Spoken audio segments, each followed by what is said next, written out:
Welcome to Ecomm Cowboy. This is D2C's daily show where we believe ads are not bad. They're awesome. Ignorance is expensive and the American dream is alive and well on the wild, wild web. It is Thursday, July 9th, 2026 in the year of our Lord. We're coming to you live and in living color from a beautiful yet undisclosed location hidden in the Austin, Texas hills. We're brought to you by Postscript, Rocked After Sale, SATHI, Proxima, Universal Ads, Slash, Rich Panel Intelligence, Northbeam, and Seguno, and we got a jam-packed show for you today. Nike, despite having 10 consecutive quarters of declining digital sales, turns out is teens' #1 clothing and footwear brand, and Kohl's is betting big on them in their back-to-school campaign. Tecovas inks a partnership with Bass Pro Shops, and methinks that they are set up to take over American Western wear. And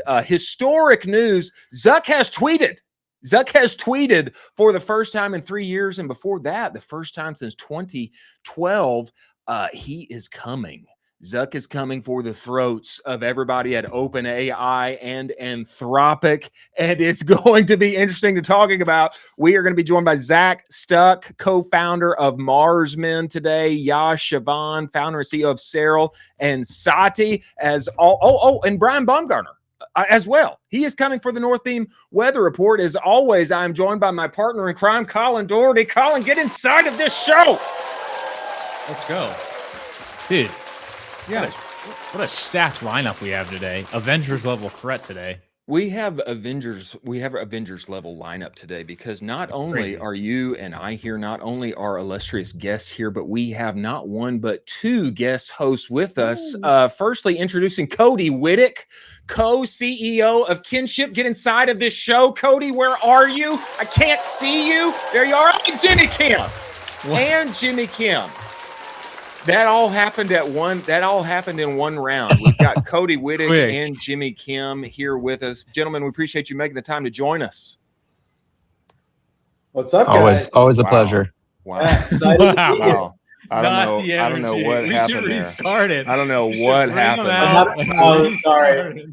Yeah, we just wanted to give Chris an opportunity to play his little soundboard. Thank you. Thank you. Not the little Thank soundboard. you. Thank you. I have worked on this soundboard a long time, and I am really excited about it. Jimmy, your first time being back in a while. You got something going on in your pocket in your various works that you are always developing? What's going on with you, brother? Wow, man, I've got a lot of stuff working on. But, in the beginning of the show, I love the little line you said. You said something like, ads are awesome, ignorance is expensive, and the American dream is alive in the wild web, right?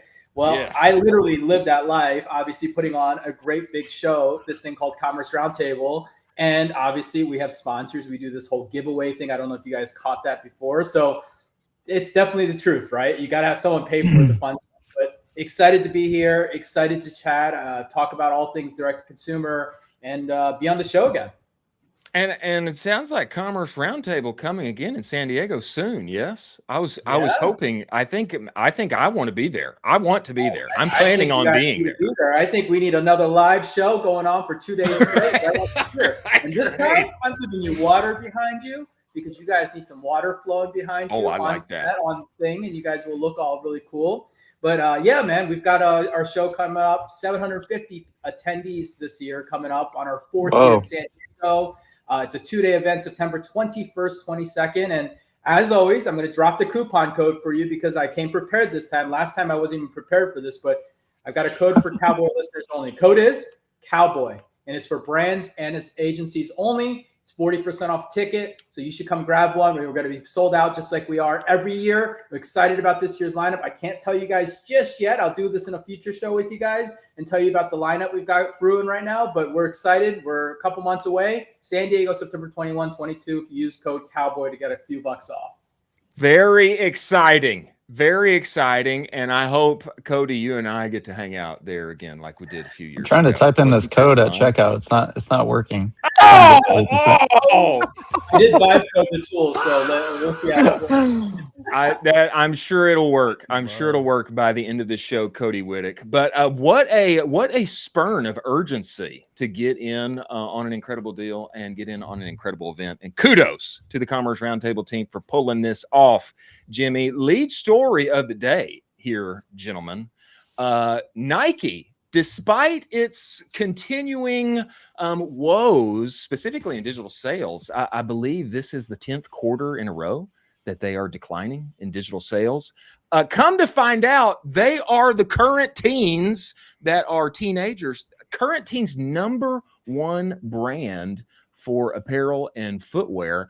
I guess they are the only ones who are still buying them. I'm kidding. But this is nested in the midst of an article that I find somewhat fascinating. Kohl's betting heavy on Nike rolling into back to school, which people are already buying for. Hidden in the midst of this article here is the singular fact that I find fascinating. I'm going to read a couple paragraphs for us. Nike is arguably the star student of Kohl's back to school efforts, while other brands like Levi's and Tech Gear are featured in Kohl's latest campaign, which is titled "We Are So Back to School." Nike is front and center when it comes to merchandising and marketing. They're creating a really strong Nike presence, says Kohl's chief merchandising officer. Kohl's is also creating a Nike-themed tunnel walks in its stores, a la NBA walking into the locker room. They're trying to create this experience IRL. Okay, listen to this. On the brand side, we're leaning heavily into the brands that kids are most excited about, leading with Nike. This is a brand that is continuing to resonate strongly with Gen Alpha and teen shoppers. It's one of their top brands, so we think it's a very relevant place for us to focus on. Nike was ranked the #1 clothing and footwear brand among teenagers in Piper Sandler's 2025 teen survey. #1, which is crazy. In some ways, to me, this feels like 2016 rather than 2026. Colin Doherty, start with you. Thoughts on this? Surprised? Yes, I'm super surprised. I also don't think it's probably a good thing that they are forefront for Kohl's.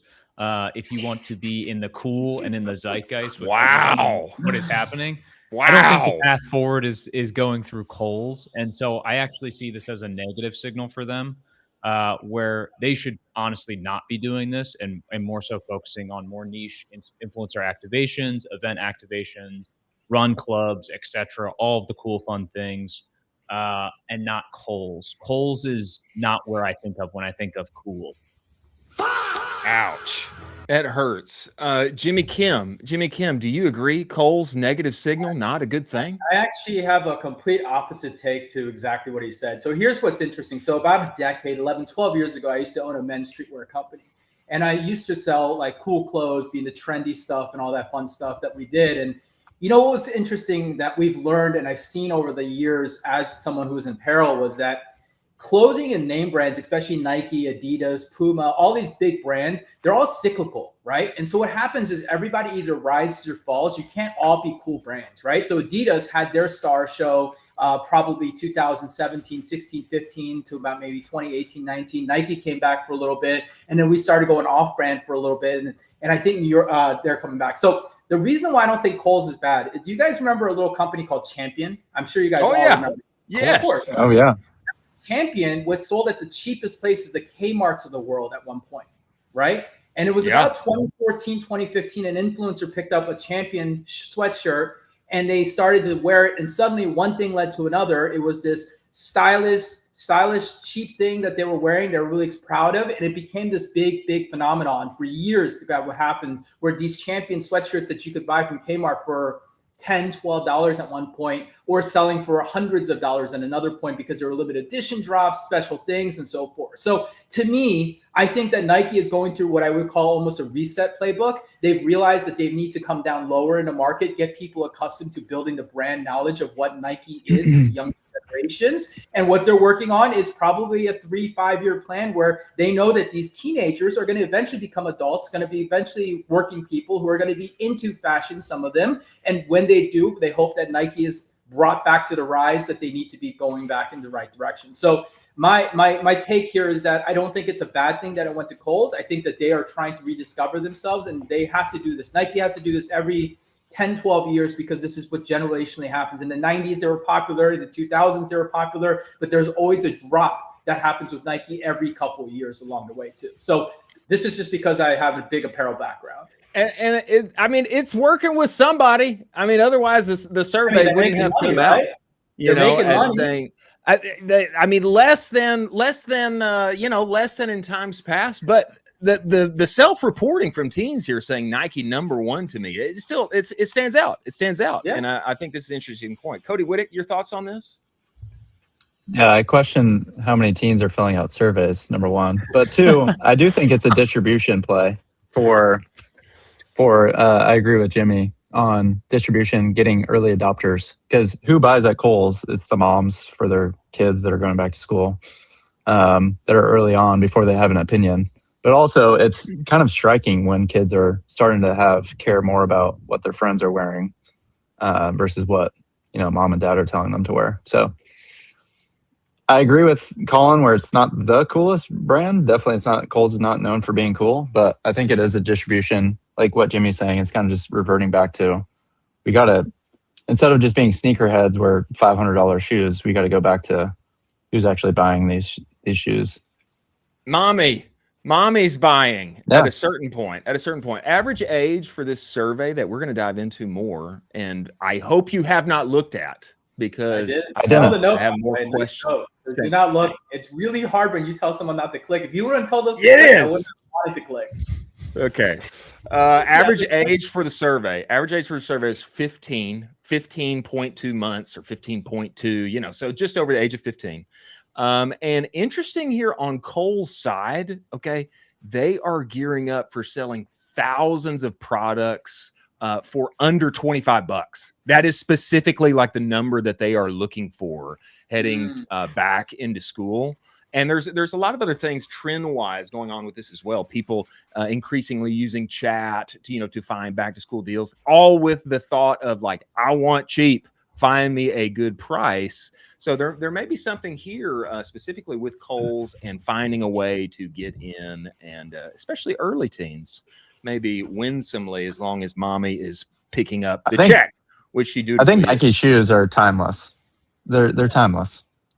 I mean, I still think they're great, but I don't know, man. The sales say otherwise. Their Rip the Script campaign that Colin and I covered on the show was a work of art. Chef's kiss. Yeah, Chef's kiss. They blew up soccer kit sales so much so, 2.5 times what they did 4 years ago, but so much so they didn't have the inventory prepared. They've been out of stock for multiple weeks. And methinks no more jerseys coming. So a little sad there for them, but maybe some signs of life, particularly with Gen Alpha. They're pivoting, man. I feel like wholeheartedly they're doing pivot moves right now, and it's good for them. Time to pivot, as one must. Moving forward, gentlemen, to our stories of the day. On our way there, let us talk about Seguno. Ladies and gentlemen, Seguno is the only marketing suite that lives entirely inside of Shopify. What's that mean? Your emails, your pop-ups, your banners, your reviews, it's all there where you already work and play every day. And it means you don't have to cede your trust to big email. And it's over-attributed data. With Seguno, your Shopify data is your email data. And this is why it's email 3.0. It's a big reason why they won the 2024 Shopify Build App of the Year. One-click automations, actual humans that can help you build for lean teams with big aspirations. Go get the advanced Shopify segmentation playbook at the URL scrolling across the screen. Talk with Seguno. Give you a free trial of their platform. Tell them Colin I sent you. They'll extend that free trial to 30 days. Yes, 30 days. Many thanks for Seguno being part of this show. Now, I'd like to play a little game here, gentlemen, just to see how well you know your potential customers. I've got some additional info from this Piper Sandler teen survey. Actually came out 1 year ago. Okay, this is fall 2025. And I'd like to just ask you a few questions and see if any of us can get any of these right as we all spend our time selling things upon the interwebs. Okay, so we've already established #1 ranking in clothing brand for teens, average age 15. Nike. Shocker for me. Okay. But number 2 and number 3, I'd like to just go around the horn here and hear some thoughts and maybe perhaps why number 2 and number 3, your guesses for these might be the case. Let's start with you, Cody Wittick. Brand 2 and 3. Any thoughts here on what could be the number 2 and number 3 brands most popular with teens right now, sir? Reebok. Ooh. Moving on, Jimmy Kim. Any for you, sir? Is this only apparel, or are we talking just brands in general? Apparel. Focus on apparel. Oh man, what's popular these days? I would say I've seen a lot in the younger generations on Skechers, maybe. Are they there? Okay, all right, we'll take it. Colin Doherty. Oh, Adidas all day. A line in the sand on that one easily. None of you are close. Get this. Number 2 brand for teens today is Hollister. Does it feel like 2010 to anybody? Does it feel like 2006 to anybody here? Hollister is number 2. Brutal. Number 3, I don't even know this brand. Have you guys heard of Brandy Melville? Brandy Melville. Yes. They got some hot water.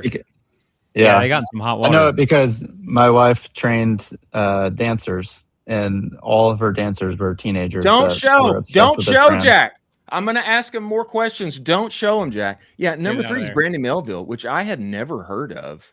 The website seems like pretty simple. Like apparently they are like crushing with particularly with teenage women. They don't do sizes. So like their whole controversy was the fact that they don't do sizes, and they skew all of their sizing very, very small. So you're either a Brandy Melville girl or you're not. And that was some very, very hot water where it's like, we're not going to adjust for you. This is who we are. We're very small sizes, and this is all we're doing. There's literally 0 sizes? 0 sizes. It's like, does this fit you? It doesn't. Sorry. They better have a lot of closets. They better have a lot of closets to try on clothes. Wow. Yeah. The closets are notoriously also small too. They are very much like, we are the it girls. We're the mean girls. If you can't figure it out, good luck. Go find someone else. Whoa. There was a whole documentary on it. It's really good. I highly recommend everybody watch it. It's very, very good. They're crushing too. I can see why they're winning. I mean, that is like very, it's like it's very against the grain. You know what I'm saying? Yeah. And there's going to be people, when you zig, others zag, and there's going to be a lot of people that like that. That's compelling. Okay, question number two here. Teens' favorite beverage. If you get anywhere inside the top 3 here, you're going to get one of these. Okay. Let's start with Colin Doherty. Teens' favorite beverage. Anything in the top 3, sir? Gatorade. You are correct. Number 3. Number 3 is Gatorade. I'm shocked. There's got to be an energy drink in there. It's got to be like a Red Bull or like a Celsius. One of these two have to be very popular. So I'm gonna go with Red Bull. No, sir. But I was gonna guess an energy drink though. You did pick. Ghost. You did pick, Jimmy. Jimmy, you picked the most popular energy drink. You did. Red Bull. That's number 1. So let's give you one for that.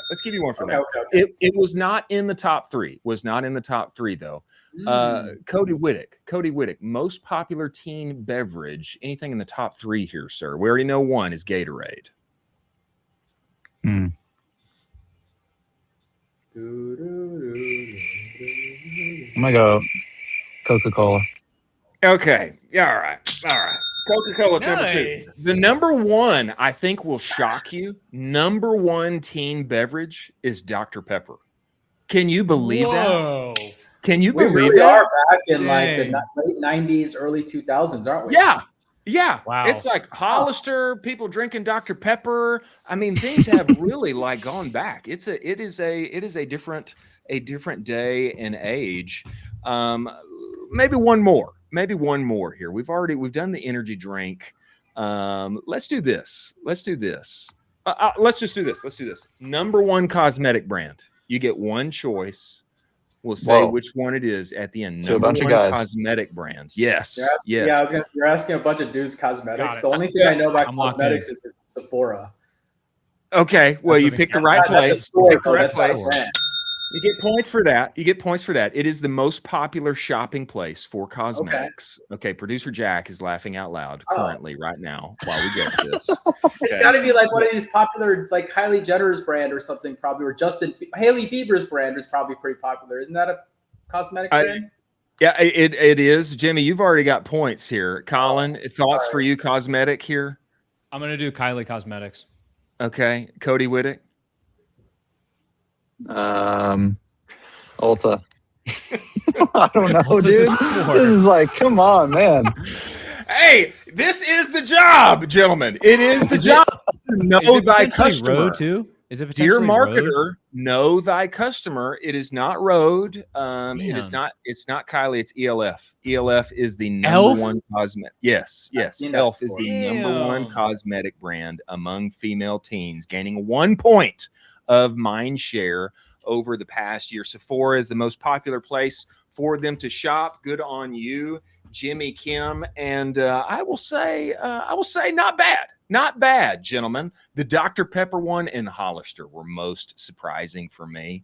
But you know, little consumer, little customer research can go a long way. Dear marketer, know thy customer. Moving forward. Breaking news: Zuck has tweeted for the first time in many, many years. Can you bring this up, producer Jack? This tweet is historic. He has not tweeted since 2023, and before then 2012. Before then, today, Lord Zuck says, we're releasing Muse Spark 1.1, a strong agentic encoding model at a very low price. It's available through our new Meta Model API and in Meta AI. Scroll down, producer Jack. You can see this chart. Bring up this chart. Share this chart for us while I read. Okay, Muse Spark 1.1 is strongest at agentic performance, tool use, and computer use.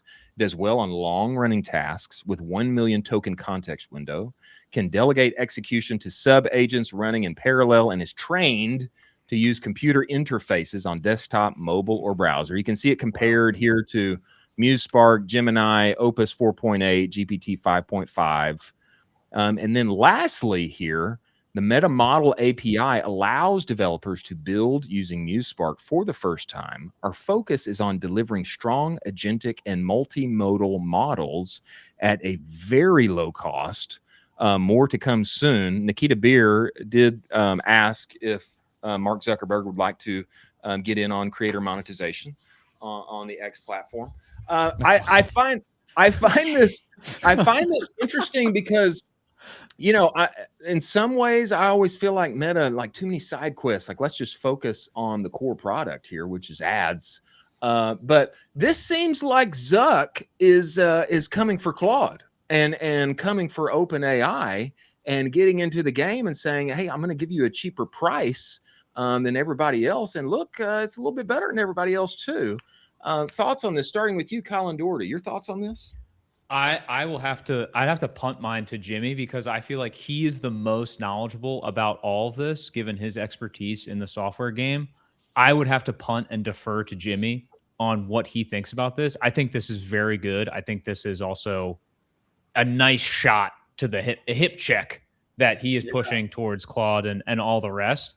They're going to make a lot of money with this, but that's my initial thoughts. I would love to hear Jimmy though. Jimmy Kim. So I got two thoughts. First of all, the proof that they came on X to make a post about AI stuff continues to tell you that X is evolving into this news organization, especially around AI and the latest news and the trends, and also a lot of the adopters. And two, you know, if you think about it, Facebook is probably not the best place to announce their own Facebook product when it comes to something that is very AI focused. So it kind of makes sense there too. So that's thought number one. But thought number two is really interesting. You know, it's been interesting with Cursor recently getting acquired by X or closing that deal with SpaceX recently. You know, there obviously got challenged with Claude, and now we've got Codex with ChatGPT, and everyone's got their own versions going on. I think what this is coming back down to is a very simple thing.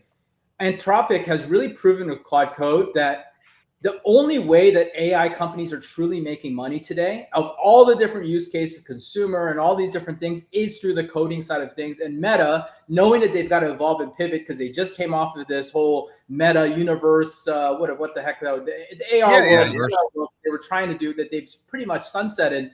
They're looking for their next thing and they want to stay relevant. And they realize that this coding thing is probably the only way that they stay relevant within the market and the space of AI and everything going on right now. Because Anthropic, in my humble opinion, is like the modern Google. They're the modern Alphabet now, and they're going to start taking over as they go public in October this year. The way that I think about a lot of this is like, man, like everyone's chasing what's working. And if you look at Anthropic and their number one line of revenue and dollars they're making, it's coding tokens, right? This is what the use case is. So therefore, I see them entering it because they have to. And this is another meta chase that's going to occur. And unfortunately, historically, in the last probably a couple of years, Meta hasn't hit very well when it comes to a lot of this stuff. So we'll see where it goes. I find this like, there's like so many things going on. There's like, hey, here's glasses. That's exciting. Hardware. They also have that Kalshi replacement that they're building too. The Arena market. Prediction market. Here's prediction market. Like we're building a new prediction. What was their best thing? Crypto and dollar currency that they were working on for a while there too.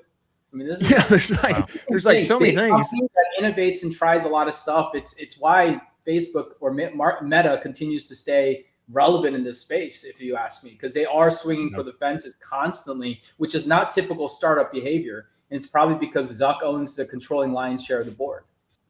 Yeah. Cody, Wittick, your thoughts on this? What about some ad credits? I would love that. I would love that. Sure. Come on, give me some ad credits. I mean, this explains the what billions of tokens that we were talking about last week with this release. So yeah. I don't know. I mean, it just feels like commodity at this point. But I agree with Jimmy. It seems like that's where the money's to be made. So you kind of have to. He's by force. He's actually, in order to compete, you have to launch something like this, and at cheaper costs to get users. It's so wild. I think that's like the biggest point of this. He's undercutting every single person, but it's also allowing people to trust a name brand and be like, well, we don't have to use the Anthropic. We don't have to use the OpenAI. We can use the Facebook model, and it's cheaper. So like all the startups in the world are going to be like, well, I trust Facebook. We can use their coding model. We'll probably save a couple 100,000 here, 100,000 there. It's a pretty big deal. And it's still like they can go after a massive lion's share of the market and still take out people. There's going to be folks who are like, I want the top model. I'm willing to pay for Fable. I'm willing to just spend $600 million a year on tokenization and build like the next rocket ship. But there's going to be folks that are budget purchasing for AI labs. Well, here's my question. What is this thing?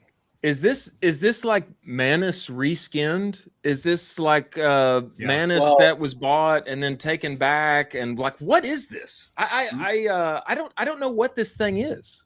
My guess is that they learned a lot from Manus purely because they did own it for a little bit, right? They probably looked under the hood, figured it out, and got some intel and understanding, and they figured out how to build it, and they put all their effort to build it, and now they're going to try to swing for their fences for their version of, because historically, until Manus came out, Meta AI was pretty bad, but they did do a great job integrating it into all the platforms, all the apps, all the different things. And maybe it's time. This is their whole standalone platform there. And that's basically what I'm reading, is they're coming out with their own standalone version that you don't need to be logged into Facebook or Instagram or whatever it is in order to use it anymore. And it's going to become an interface. So I think it's a way to compete. I mean, at the end of the day, it's a way to compete. It's another copy element that, you know, they've done a good job. And because they still have probably the world's largest user base when it comes to attention, one of the largest at least. Mm-hmm. Well, 100%. I find it interesting. I never bet against Zuck. You know, I feel like never bet against Zuck. And buy more stock. Probably buy more stock. He's definitely got less headcount that he's paying for sure. Over the past few months now. 100%. I might like just a few more ad credits, and let's steer all that compute. Let's steer all that compute to like make my ads cheaper and better. That's kind of my thought. I do think him tweeting for the first time in 2 years is really telling, actually. There's probably a lot there. It's significant, right? Like, why not just go announce this on Threads? Apparently 500 million active users there monthly. Why not just announce this on Threads? Their customers are on X. Their ICPs on X. Yeah. Also, to Cody's point, I think this shows that he is fully in control here. Like, it's his voice, and he is fully in control of all things Meta.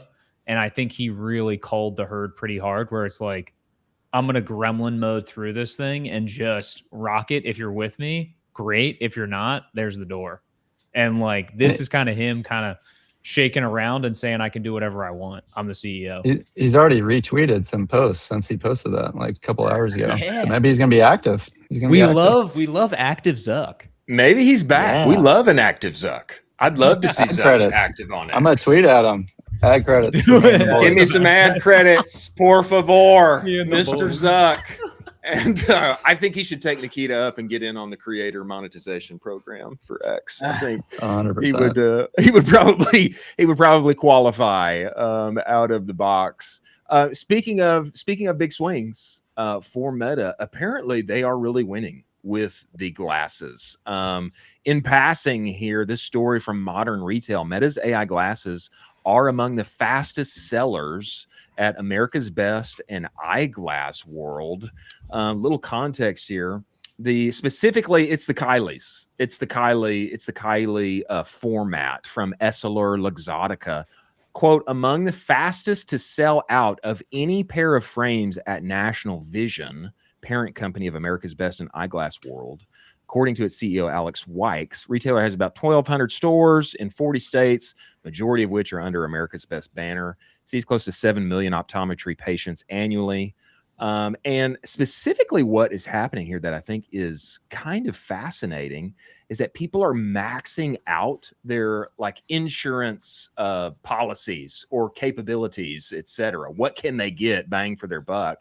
And they are buying Meta AI glasses, specifically the Essilor Luxotticas, the Kylie frames. I find this interesting. Apparently among the AI frames, they are winning. You're shaking your head. You like this, Cody Wittick? I know a few people that have them and love them too. So it seems to be like an ease of use as well versus when you have something that's like covering your whole face and you look like a Martian walking around. It's a little bit more like we can go adapt to the culture a little bit. Speaking of fashion. So I'm not surprised by this. Just from a subjective point of view, I know a lot of people that use them and wear them and use them all the time as like their camera. Yeah, they're culturally accepted. That's like the bigger thing I would say. Right. Like, you look at all these Snap and all these other guys who try to make some kind of version of a glass. They just weren't culturally accepted. You looked weird and you look strange wearing your stuff, or it didn't look right.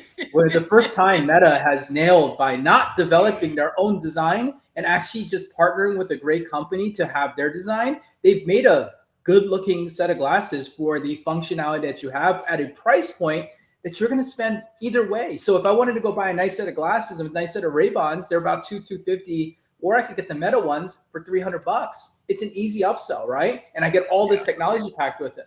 I think they're great. It was definitely the Kylie like commercial, the Kylie part. When I saw that, especially right after the specs came out, I was like, oh wow, man, they won this one. I am surprised that they're selling out, but I think this is a great point. It's like they have like been accepted in the cultural zeitgeist, and maybe more to come. Maybe Zuck does end up winning the kind of next generation of whatever the iPhone is to be, worn on one's face. Be interesting to see how it continues to play out. Hopefully that means I can stop wearing my Vision Pro downtown Charlotte and just walking around the streets just like probably a good idea. Yeah, I still have one of those. I forgot about that. No, I didn't get one. You're a married man now. You can't be doing that. You can't be doing that, Colin. That's true. The Vision Pros are definitely getting retired. Last story of the day: Tecovas has inked an official partnership with Bass Pro Shop, which is crazy to me. If you've got some, bring this up, producer Jack. Bass Pro Shop and Cabela's, they are going to be everywhere inside this. If you haven't been there, gosh, my kids love going because it's like Six Flags. I mean, it's so big. There's so much to see. There's live animals. I know they've been opening their own shops forever, but I think like this could like solidify them as like America's default choice when it comes to Western wear. Colin Doherty, your thoughts on this? Exactly what you just said. This will solidify them as the default choice for American Western wear. They have done phenomenal jobs at just making sure that all of the quality is outstanding. I got a pair of Tecovas boots for my wedding. They looked phenomenal. Got them the same day. A little stressful. Don't recommend that. The people in Tecovas were like, "You're insane for this," but we did it anyway. I love them. I love what they're doing. I'm a huge fan of the CMO over there. I think she's incredible. And I think the story that they're telling is fantastic. They will continue to win through and through 2026, 2027. They are a phenomenally run brand. Jimmy Kim, you like this from an apparel standpoint? I mean, I love it. I know they know their customer. They know who they need to be in front of. And honestly, you don't really know what you want to buy, but everyone wants a pair of, I like what you call American Western wear, cowboy boots, right? Like I know people want a set of boots, and it's easy when you go to a place that's trusted. You know it's going to be high quality, right? And the people who go to Bass Pro Shop, I go to one too. I'm very loyal to them. I like them. I will just buy off them. I don't use it off the internet because I want to be able to touch, feel, look at all the things, and they have all the quality and options there already. And never bought anything bad from them before, so makes sense. Cody, are you a boot wearer? You wear boots, Cody Wittick? I have my first pair because of you. Oh, come on. Wow. Let's go, baby. Let's go. Let's go. And I live technically in the South now, so North Carolina, North Kakalaki, do. baby. Yeah, that's right. You are technically in the South. And gosh, I just think Tecovas is going forever and up and to the right on this one. Gentlemen, we appreciate you making the time to join us. Cody, wherever you are, it looks beautiful. And I wish I was there outside with you. Jimmy, remind us when is Commerce Roundtable? Where do people go? What's the code? I believe the code's Cowboy. Where do they go? Code is Cowboy. It's on September 21st. It's working now. Oh, it's September 21st, 22nd in San Diego, California. CommerceRoundtable.com. Thank you for letting me make the plug always. And Cody's going to be there. And you can hang out with Colin and Chris on set because they'll be streaming live both days on the water, doing their thing, creating their audience, creating their whole vibe. It's going to be a good time. That's right. It is. It's going to be exciting, and you need to be there. We will all be there. Gentlemen, we love you. Appreciate you making the time to join us. Look forward to having you back. Thank you, brother. Thanks, boys.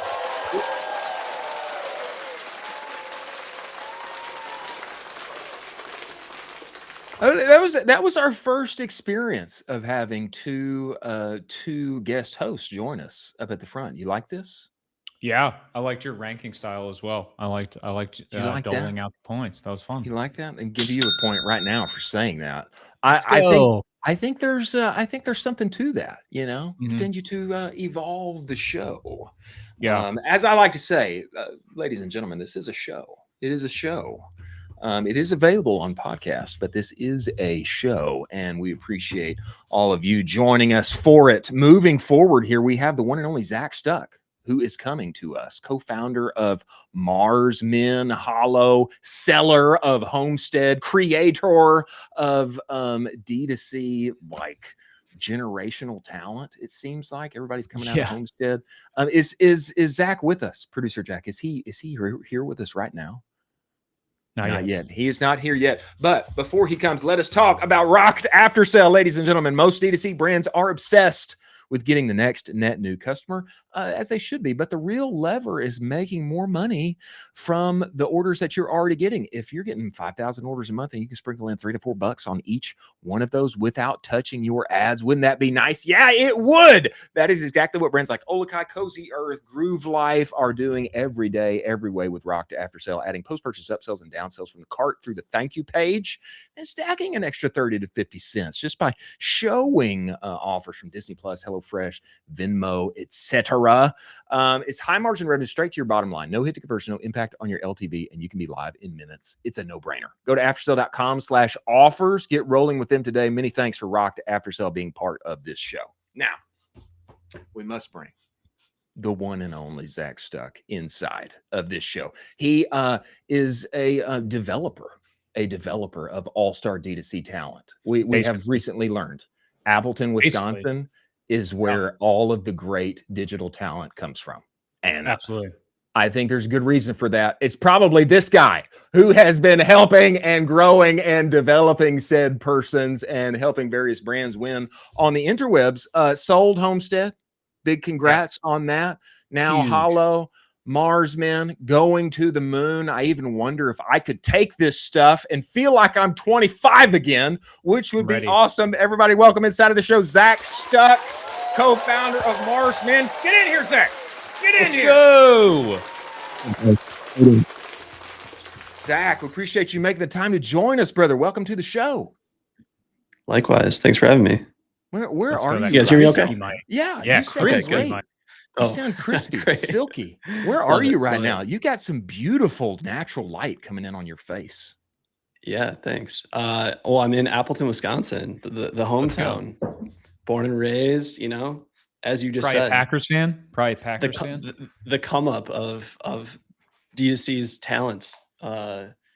All from Wisconsin. No, I'm just kidding. But no, we've got a lot of alumni coming out of this town, which is wild, actually. But yeah, man, good to be here. Zach, give us a little bit of this story, bro. Yeah. Because I you know, this is like to me, this is like I've never even heard of Appleton. I know you guys got Homestead going some odd many years ago. Found your way to win on the internet, and now here we are today. Well, I will be honest. Every single sales call that I took for Homestead when we got started, they'd be like, "Oh, so where are you guys based? LA? No. Oh, Austin. New York? No. Wisconsin. What?" So that's how everyone started for the first like 4 years, and then people like started to pick up on it a little bit. But yeah, I mean, the story really is I started selling stuff on the internet when I was in high school. You know, did the normal degenerate things where you like get things for free and you resell them on the internet when you're, you know, like 14.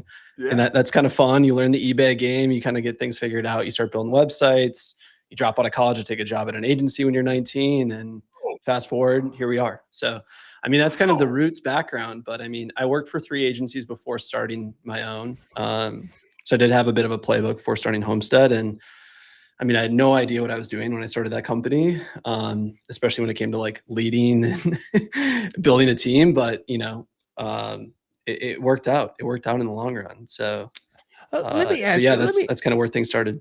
Let me ask you this at this point. I mean, you've sold Homestead. You've got, you know, many brands going up and to the right forever and ever. Do you feel like you know what you're doing now? I mean, I'm genuinely asking. I mean, part of me feels like I'm always just figuring it out as I go. Yeah, I mean, no, I definitely have imposter syndrome still. I think like the numbers keep changing, the target keeps changing. I think like, you know, what's really interesting about living here is that there's nobody in Ecomm, not that many people, I should say. There's like 3 or 4 people. So if I don't see Ryan Doney or Mike Lucas or a few of these people, Conor Lane comes back or Cam Bush comes back to town. Yeah. There's just not many people doing what we do. So when you're out and about, hanging out, you know, going to watch a game with some friends, like no one gives a shit. No one knows about Ecomm. No one cares. So like that is kind of a funny spot to be in, where like if I lived in Austin or LA or New York, I'd be at one of these D2C events every single week, right? Because there's just cool people everywhere, right? So I think like that's kind of the weird, like, am I doing this right thing that I still feel like every weekend is like, I feel like I'm locked in during the week and then go to the weekends and like, I don't know what's going on. So yes and no. I feel like starting brands now, I have a clear, I think like playbook that we've been able to repeat now a few times. And, but I mean, Marsmen and is hitting new heights that I've never like been a part of before. So it's a lot of new learning,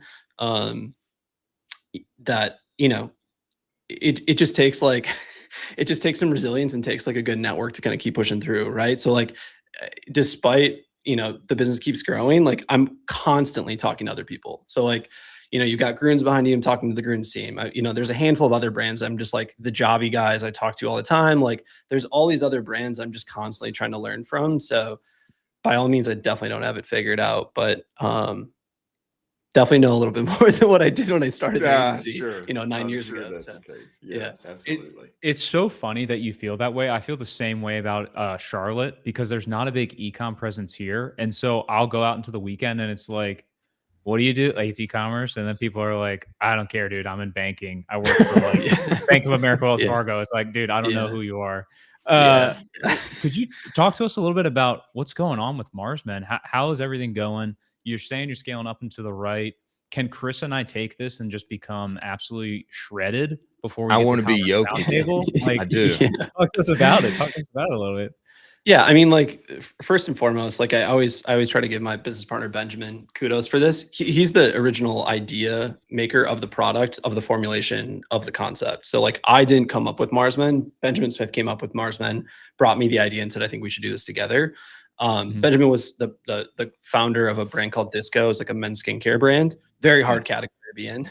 Not quite makeup, but like almost there. I think that there's an opportunity now that like the subscription thing is becoming more normalized for consumers, that I think if you were to build Disco now, he probably would have had more success than what he did. But so anyways, Ben brought it to me. Ben, if you go look at photos of Ben is jacked. I've been taking the product as well. And like, I definitely lost some weight. I'm not quite as jacked as Ben by any means, like nowhere near. There's not many people that are, but he's like proof of living out the brand. He like, we had our team offsite. Dude didn't have one drink, like alcoholic drink, none. Wow. Drinking sparkling water the whole trip. He's eating only fruits and vegetables. He is like the Marsmen guy. So, I mean, if you want to follow the full protocol, like you could definitely get jacked. I think, we've had a lot of customers send in insane stories of, we had like a guy with like a 500-600 point lift in testosterone by taking the product for like a few months. Crazy. Wow. So, we've got a clinical study. We've run one already. We're running another.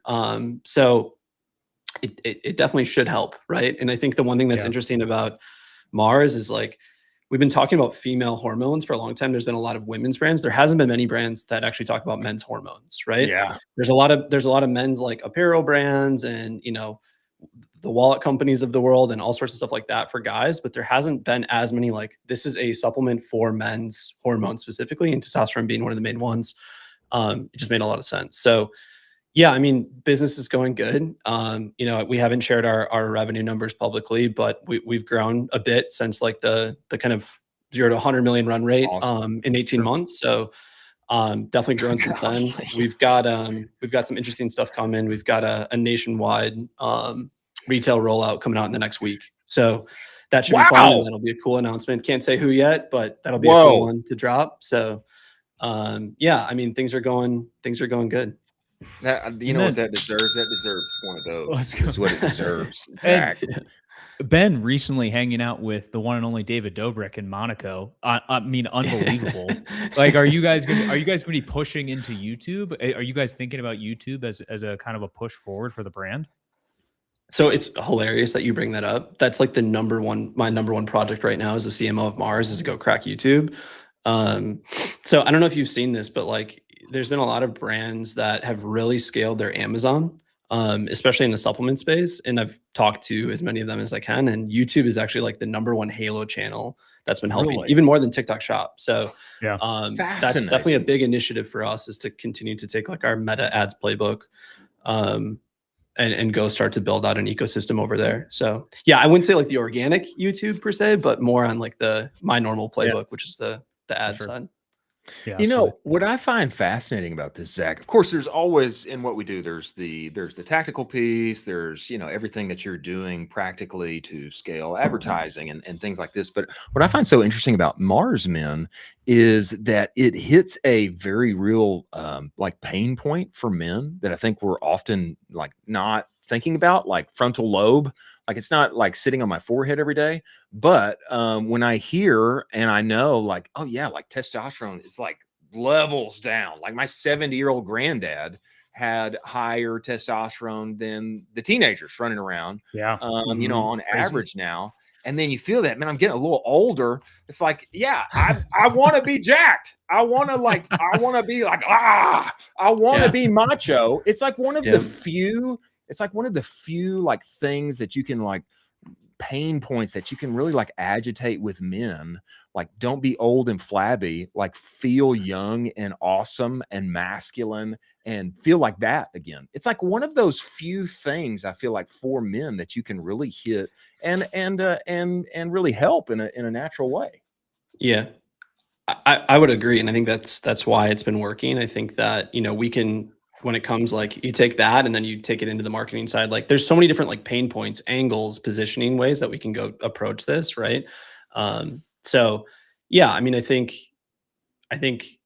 men aren't usually like, you know, I think the bullshit rater is on more. Sorry if I can't swear on this, but the BS rater is definitely like up with supplements. I think more men are not willing to try new things, right? I think more women are like, oh, I'll try collagen. I'll try this next thing. I'll try the next hot thing. I think more men are, you know, a little bit more skeptical. So that's kind of like the interesting approach for us is like, we have this thing that we can agitate a bunch of men and kind of be like, hey, this actually could be a good fit. But then we still have to be able to sell them a product that they think is actually going to work and prove to them that it is. So that's the whole other side of like the case studies and all these real stories that we're starting to be able to like really double down on. We've really built out now our brand team who's going to start like going to shoot actual like videos with customers who've had transformations. And I think that's just like help a lot. Baby. So, I mean, I think there's a lot of these brands that run these like before afters, right? And it's like bullshit. So it's like, we want the real stories. And I think once we have that, this thing is going to go even harder. So yeah, that's how we're thinking about it. I want the real stories with Daniel Cormier. Like they're like narrating and interviewing. Yeah, I mean, we literally just shot with Daniel Cormier like a week ago. So let's go. Let's go. Yeah. I just saw like the rough cuts. It's sick. So yeah, no, the team just did a full shoot with him. He's amazing. So let's go. I mean, Zach, you famously have scaled up hollow socks from 0 to many millions of dollars for alpaca socks. What are like the key learnings if you could grab like 1, 2, or 3 from the Zach Stuck playbook that you brought over to Marsmen through that scaling journey? Because you kind of like scaled it up secretively and then you were a little bit more open about it. And then you were like, here's a test we did. Then you pulled it back. And it was kind of like this flirtatious thing you were doing with everybody. Yeah. I mean, hollow was candidly, like hollow was a great reason for people to believe in Homestead at the end of the day, right? It was like, hey, we're going to go prove that we can do this ourselves. And I don't know what the last public number that I shared was of hollow. I mean, we did 47 million last year. We should come close to doubling that this year. So yeah, it's a big business for just alpaca socks, which is pretty wild. I mean, I think the real sauce of it is that we created new products that allowed us to go tap into new markets, which then just created more TAM, right? And we were able to use the same problem solution methodology in all of our marketing efforts and just go talk to different customers that way. So, you know, we always talk about this, but it's like, we started with the hunter. Great. They have cold feet. They want warm feet. That's awesome. We can like problem solution our way through that. Then it was like, okay, how do we go sell to this person outside of just like this little pocket in Q4? Who are our customers? Oh, some of them are blue collar workers. Let's go build a trade sock. Let's go build a sock for them during the day where that they're on their feet, they're hot, they're sweaty, they're getting blisters on their feet. How can we make a product that actually solves that? Cool. Now let's go figure out what's the product that we can solve for people, more people even year round. And that was compression socks. And so like compression, you know, for the most part, like that was a new product that we were able to say, all right, there's all of these like medical grade like socks that people can buy at like a CVS or a Walgreens. The product actually sucks. They're like cheap, shitty cotton socks. They're made out of a ton of like synthetics and they like actually soak up sweat. And like usually at the end of the day, that's why people like hate wearing compression socks is because of like, they're not soft. They soak up sweat. They start to smell. Like there's all of these downsides. With alpaca, we have all the opposites of that. They're soft. They don't smell. They don't soak up sweat. They wick moisture. Yeah. And so it was like, cool, we can take the same problem solution, just go create a new thing. We took that same methodology with Mars and we just treat it as different pillars, right? So we talk about stress and cortisol. We talk about weight loss. We talk about, you know, muscle building. We talk about all of these different things, right? And each one of those is pockets of spend. So instead of having to create new products, we just created new pillars within the business that we can go target and talk to men about. And so, yeah, I mean, like right now we're going to go double down on sleep, right? So sleep is when you actually are producing. If you REM properly and you sleep correctly, that is when you're producing the testosterone for the day. If you sleep poorly, your testosterone and consistently, your testosterone is usually low. Our product has ingredients that help you sleep better at night. We've had a lot of customers tell us that like they take the product at night specifically because they're sleeping better due to it. So that's like a whole other pillar, right? Like you wouldn't think a testosterone supplement would be able to talk about sleep. We can talk about sleep because it's actually tied to that same hormone. And like if you continue to tell that promise solution story, it works. So I kind of took that methodology that we learned from dropping new products. And we basically said, we can just do that with one. And similar to like Grun's, IMA, like all these other ones, I'm sure you see this if you dig into their ad libraries. Like they're talking about so many different things that all tie into the same one product. That's why those businesses scale. That's why Marsman is scaling. I love this angle. Number two, I'm glad that I was reminded about sleep. I sleep very poorly. And so this is probably why I need a little Marsman help. This is a great correlation because in my mind, especially apparel or some other places, it's like product is marketing. You develop a new product, reach a new audience, frame it a new way. But this is interesting how you've connected this on the supplement side and taken that as a pillar, a segment, a new problem, a new solution, and reframing that, new landers, new ads, and all of that, and doing it with the same thing. I find that compelling. And that's how you get more scale, right? Because at the end of the day, like if you're only talking about one thing, like let's just say we only marketed to natural bodybuilders. Yeah. That TAM is only so big, right? When you start talking about sleep, it's like, okay, every single man in the world probably has some issues with sleep to some degree. If we can explain to them why this product will help them sleep better, which then will also create more testosterone, which will give them more energy throughout the day. It's like, okay, we have a whole other market that we can go down. So yeah, I think more brands need to not just like think so linearly and like actually think like, how can I think more horizontally and create more pockets of how I talk about our product? Zach, I find the reason you mentioned, hey, like why we started Hollow, and that being like a big, it's like a case study for Homestead. I've been agency side a couple of times. I've been brand side many times. Had my own brands. This is always the question when you're agency side. I feel like in the back of the mind of the brand operator, the brand founder, it's like, well, if you're so good at this, like why aren't you doing this thing for yourself? I feel like if everybody could do this, don't you think it would help a lot of our agency friends win business? Not that it's easy to do. I think it's very hard to do. Totally. Yeah. It's a great selling point.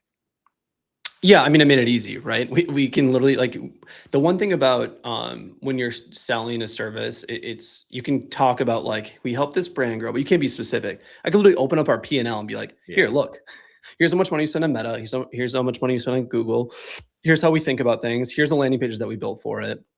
Here's how we think about offers. Here's how we think about new products. Like we could talk to them as if we were them, which we were. So I think that just got us so much more buy-in for people to take a shot at us and try us out. So yeah, for sure it had and then also being able to tweet stuff. Like you can share little bits and details about your clients. You can't share everything. I was literally just given, here's the playbook. Here's exactly what we just did. Here's the numbers. Here's what we did in revenue yesterday. Like no one else can do that. So I think that was a huge lead pipeline for the business. I think it was necessary for Homestead to grow as big as it got.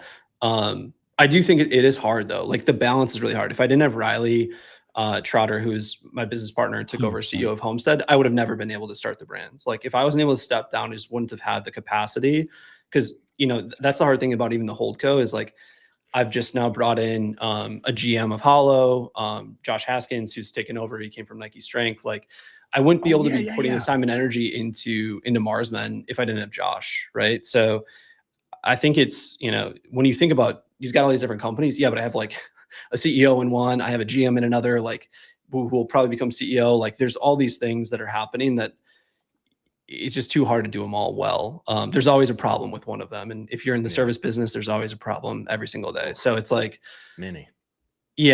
I think that everyone should try it if they have ambitions to try it. But I would say like, you need to build the capacity to go do it, which I think that's the hard part. It's like being able to step away from the agency to go start the brand.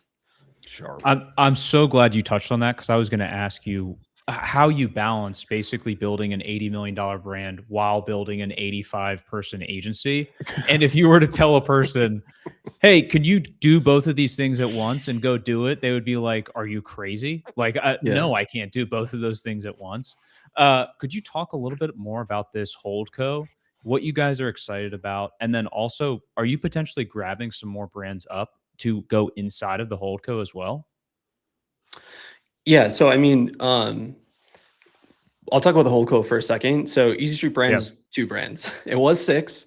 We've narrowed down to 6. 2. Yeah, crazy, right? So we sold 2 and shut down 2. Okay. One was a Meltate brand. Everyone saw that thing just go up and to the right and then absolutely fall down once it became a commodity on TikTok Shop. So we started one of those, sleep accessory. Funny enough, with Benjamin Smith, we started 2 brands. One was Marsman and one was this Meltate brand. And I thought the Meltate brand was going to be bigger than Marsman. I was very wrong in that. And so we shut that one down, but Ben and I were doing 2 together. And then, yeah, what else do we have? I had a laundry detergent business called Frey that I sold my shares in. And then a home decor business that we sold, and then a notebook company that just like wasn't the right product. So the 2 that lasted were Hollow Socks and then Mars. But new brands, no. It's just like these things are getting so big that it's like every extra moment of distraction of like, could I go start another supplement business? Like, it's just for where Mars is headed and the potential of it. Every extra hour that I don't put into that thing is like a potential big loss of future outcomes. So yeah, I mean, that's kind of where my head's at right now, is just the main focus. And I mean, candidly, Josh is running Hollow, and the team over there is rocking and rolling. And similar to like Homestead, like I stepped down when we were 35 employees as CEO. And so Riley's the one that doubled it. And I think Josh is going to be the one that takes us from 47 to 90 to probably 120 next year. So I think that's like, you know, you can build a great playbook and you can build a great ecosystem, but if you bring in a good leader who can actually like build systems, like that's the one thing about me is like, I'm horrible at systems and like building SOPs and all that. I won't do it. Like my business partner Ben at Marsman is like, that makes me feel good. Benjamin at Marsman this morning and I got in like a mini argument because he was like, hey, you got to go put your projects in the projects tracker. And I'm like, I'm not doing that shit. Sorry. Like, have your assistant do it. I'm like, she's not even going to do it. So yeah. There's a certain thing that you can't break, and it's just like the way that you operate. And it's, you know, I'm really good at getting things starting and building the momentum. And then I hit kind of a threshold of like, now it's just repeat and let it consistently grow and compound. And I get really bored in that moment. I'm not good at that moment either. So that's where Riley did a great job with Homestead. I think Josh is going to do a good job for Hollow. So that's where Mars is like getting all my time and attention right now, because it's just all kind of shooting from the hip and trying a bunch of new stuff. Zach, it sounds like you also have this underlying superpower that you're like not realizing, in a sense that you can spot exceptional talent and then you give them the reins to go run this thing up. Where have you like found that eye for talent? Because you keep basically finding these gems and everybody's like, oh yeah, there's that person. They just scaled 1 billion brands. Oh, it's from Zach, obviously. Like how are you doing this? Honestly, I don't know. Like I hire off of intuition more than anything. Like I hired a guy today that I interviewed. First interview, Google. He's going to run Google for us at Marsman. 30-minute interview, 5 minutes in, I'm like, he's hired, done. So I think that a lot of it is just if people bring the right energy, and then you can just tell. Like I think you can tell very quickly if someone is bullshit. I think my bullshit radar is very high. I think I've gotten very good at figuring out if people are full of it or actually know what they're talking about. I think our team actually brought this up because I told them like, oh yeah, I hired a Google buyer. And they're like, that was quick. I'm like, yeah, first interview, liked them, done. And they're like, you have this ability to like not miss on hires, because our attrition at Hollow is very, very low. Our attrition at Homestead, very, very low, outside of the ones that got poached for like insane roles. Same for Mars. Like we just haven't had people leave. I think that it's more about the energy than anything else. Like I think I pick up on people's energy, and if they have that want to grow and that like ambition and they're excited, and even if they haven't had the perfect background, like the guy that's running operations for Marsman right now was a school teacher 5 years ago. Let's go, school teacher. He was an elementary school teacher, had no background in Ecomm, none, zero. But I met him through a friend, really liked him. He was ambitious. I'm like, we can figure this out together. So yeah, I think it's more about the person than it is about the accolades and stuff that they've done previously. And I think I like taking bets on people. And I think when I take bets on people, people take bets on me. And I think that's where some of this is like come and worked out. There may be a little Midwestern mystique in here somewhere too. Yeah, you know, I think so. Yeah. loyalty, throughout. you know, Yeah. working hard, figuring it out, you know, settle this for me, Zach. Settle this for me. I have heard multiple times this summer, I have heard that the very best place to be when it comes to summer months in the United States is Northern Michigan. Well, do you agree with this? Do you agree? Because this is like news for me. I'm always Michigan thinking, or Wisconsin? What are we talking about? I've heard Northern Michigan is what I have heard. So they're very similar. They're very similar. I would peg there's a few areas in Wisconsin that are just as beautiful as Northern Michigan, but it's up there. It's up there. I mean, lake life in like the Midwest is in the summer is legit. Like Legit. It's perfect. Like there's nothing, everyone's chill, everyone's hanging out. The thing, this is the key. There's 7 to 9 months out of the year that we hate the weather, right? We're like, this shit sucks. And so when it comes, everyone's just like 10 out of 10 every day. Don't care. Nothing's going to piss me off. We're just going to have a good old time. Yeah. That's why I think it is. So like, if you can be elsewhere and have, you know, live somewhere really nice, good weather, San Diego, something, and just like enjoy it, and then come here in the summer, you're hacking the system because we eat shit all year, and then we get our 3 months to really enjoy it. I think that's what it is. But no, I mean, it's beautiful weather. I mean, it's like 80s, sunny, lakes are like crystal clear. It's good stuff. Lots of boating. Don't sleep on the Midwest. Don't sleep on the Midwest. Yeah, definitely not. In the summers. Dean Brennan, he wants to get a little cabin up there, cabin in the woods on a lake, and go there every summer. Zach, brother, we appreciate you. He's coming back. Zach, we appreciate your time. Really, appreciate you making the time to join us. Here I am again. And brother, we love it. We love what you're doing in the space, and we love the talent that you develop, and keep at it. We look forward to having you back, man. Thank you, brother. Thanks for having me, guys. Appreciate it. Cool. He's great. He's a legend. Great. And you know what? Legend. The way that he operates, that's how I operate. I don't want to be forced into somebody's asana. I don't want to be. I just want to do my thing, and I'm like great at getting something going, and then like I get bored, and I need somebody to come in and hand the thing off. That made me feel very good. Exactly. That's how I feel, Zach. Zach said F asana. That's exactly how I feel. The way I perceived that first was you were saying a sauna. You were like, I don't want to be forced into someone's sauna. I was like, oh my God, who's forcing you into a sauna, dude? Asana, like that was like a crucial piece of a job that I had at one point. Same. I had to get the whole organization, all of our marketing efforts, all in Asana, and then to check, you know, everybody's doing the thing, and then had to build the system. And I felt like I was going to like pull my brains out of my ears. I mean, it's just like, you know, I did it. But it made me very sad and very depressed, and I never want to look at it again. When I was working under Raba, we initially started with Asana, and we had a conversation with him when we were like, hey man, the vibes in this thing are not good. Like, we get rid of this. And within like a month and a half, no more Asana. We weren't an Asana company anymore, which was very good for us. Well, good for you. Good for you. Yeah. And I totally agree. No shade to Asana, but makes me sad to look at. We have the one and only Yash Chavan coming in here, founder and CEO of SARAL and SATHI. Before he comes, let us talk about Rich Panel and SATHI. Ladies and gentlemen, your CX team is buried in repeat tickets that are costing you money. Refunds, order tracking, subscription cancellations, etc. Rich Panel is the AI help desk that fixes this massive headache and automates 70 to 80% of interactions. You're only responsible for the exceptions. Your team of Rich Panel AI agents has got you on the rest end to end. If you're paying humans $2 to $10 per ticket, you need to see what 30 cents feels like. Ridge took the plunge, cut their cost per ticket by 70%, save $500,000 for the year.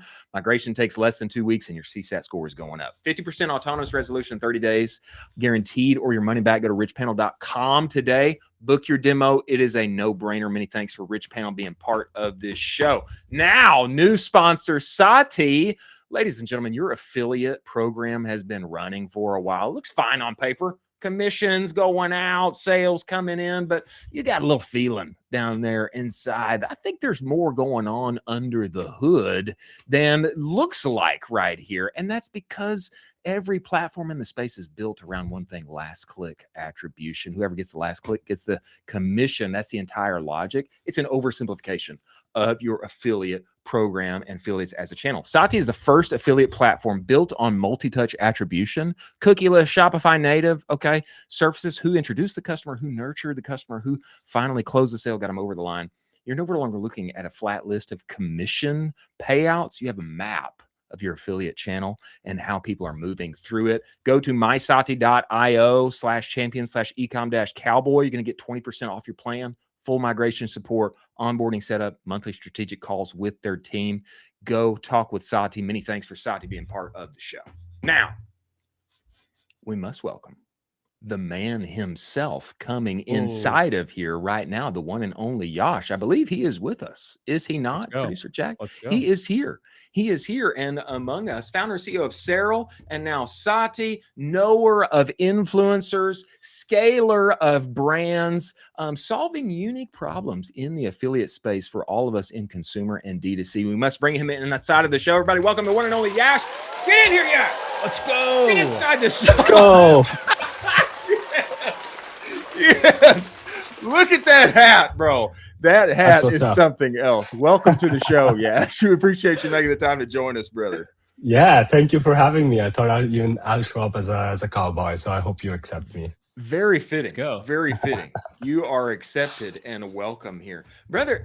Tell us about this new thing that you guys have cooked up. Now there's not only SARAL, there's SATHI. Man, tell us about bringing this thing to life and the problems that you guys are solving here along the way.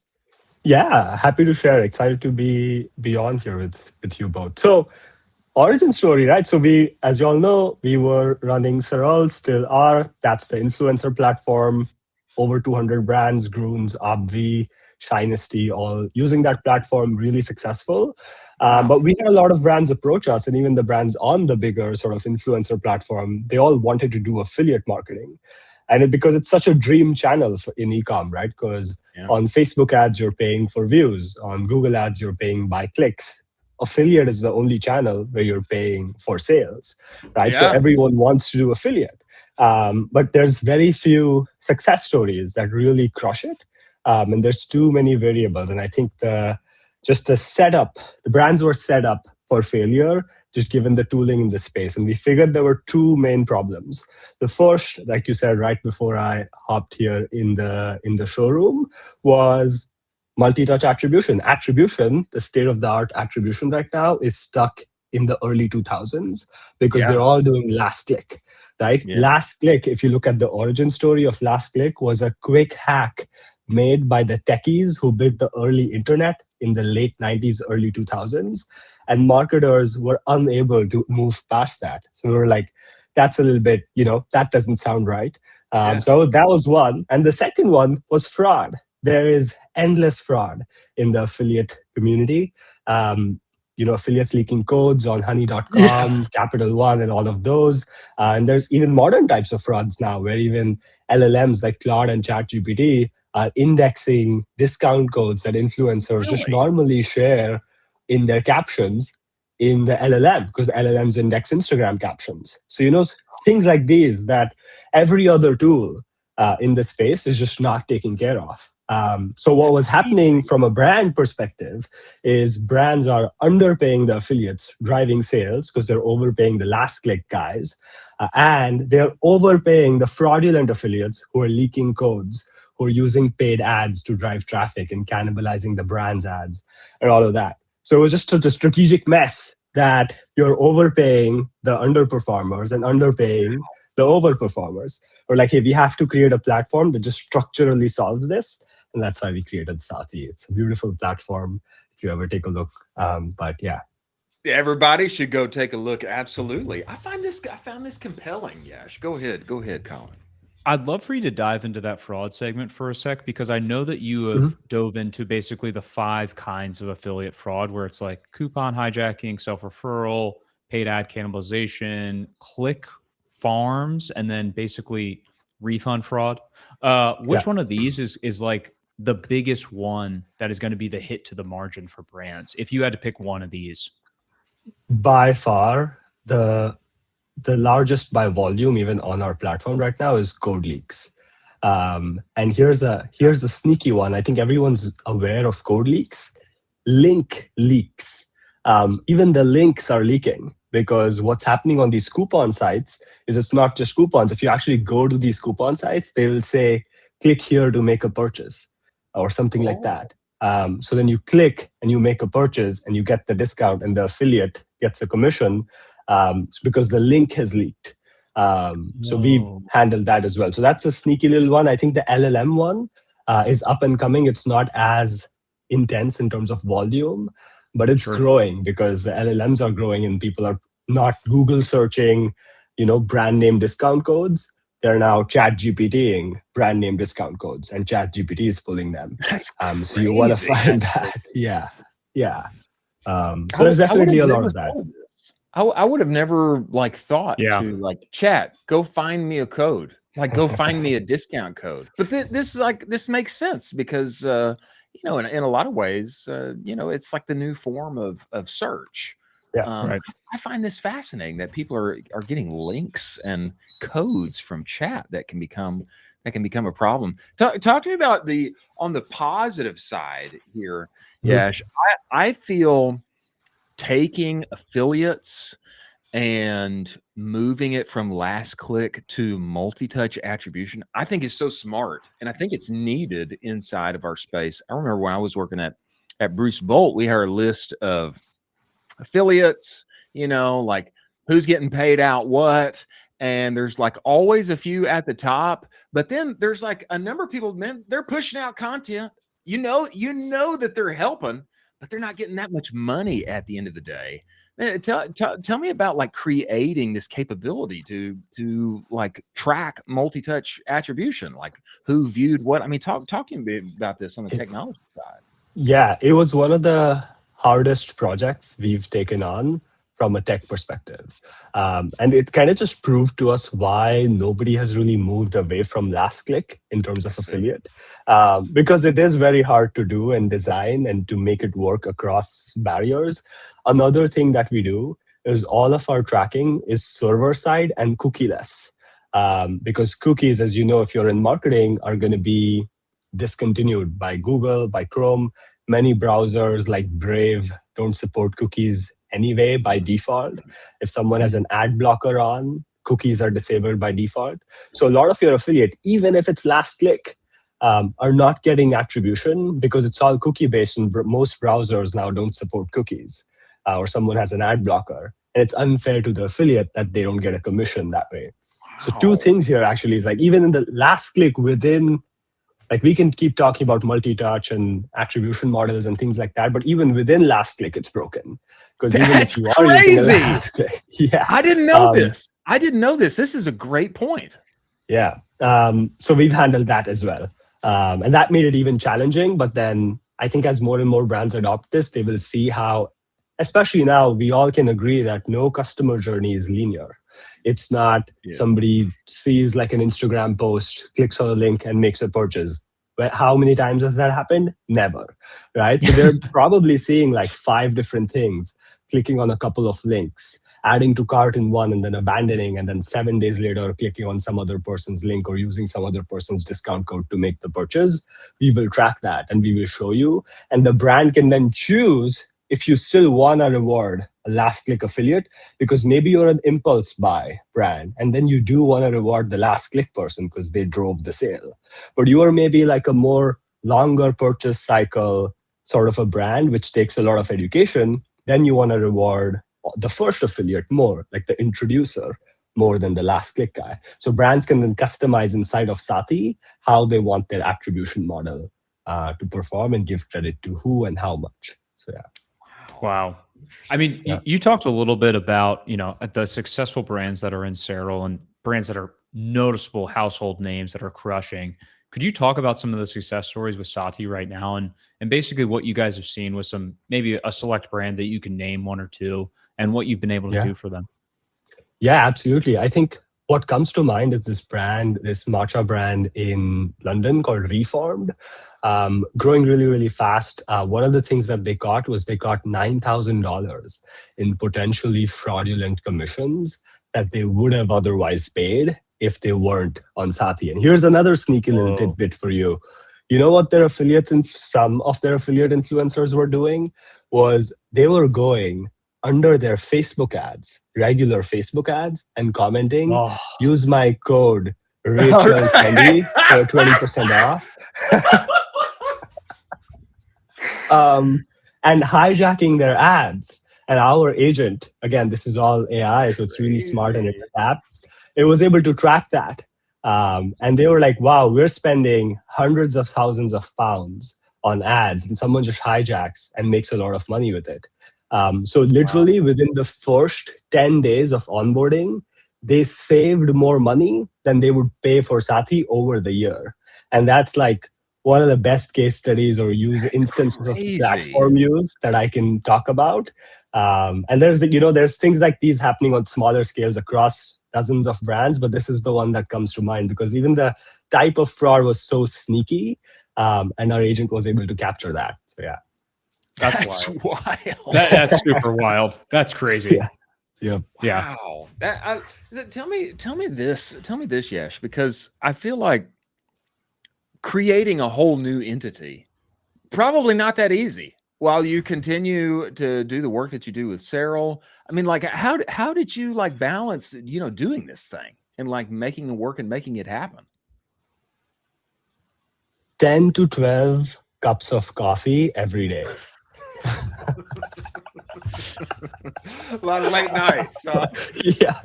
I mean, jokes aside, SARAL's, I'm still involved, still in the product, but we have a great team that's managing that. So I'm more so leading versus in SATHI, I'm more founder mode. I'm still on the sales calls. I'm still hunting. I'm still sending messages, building our marketing channel and things like that. So it's a good opportunity for me to almost be like how they say like second time founders are better because they have all of this previous knowledge and so on. Yeah. I think I get to be like a second time founder within my own company.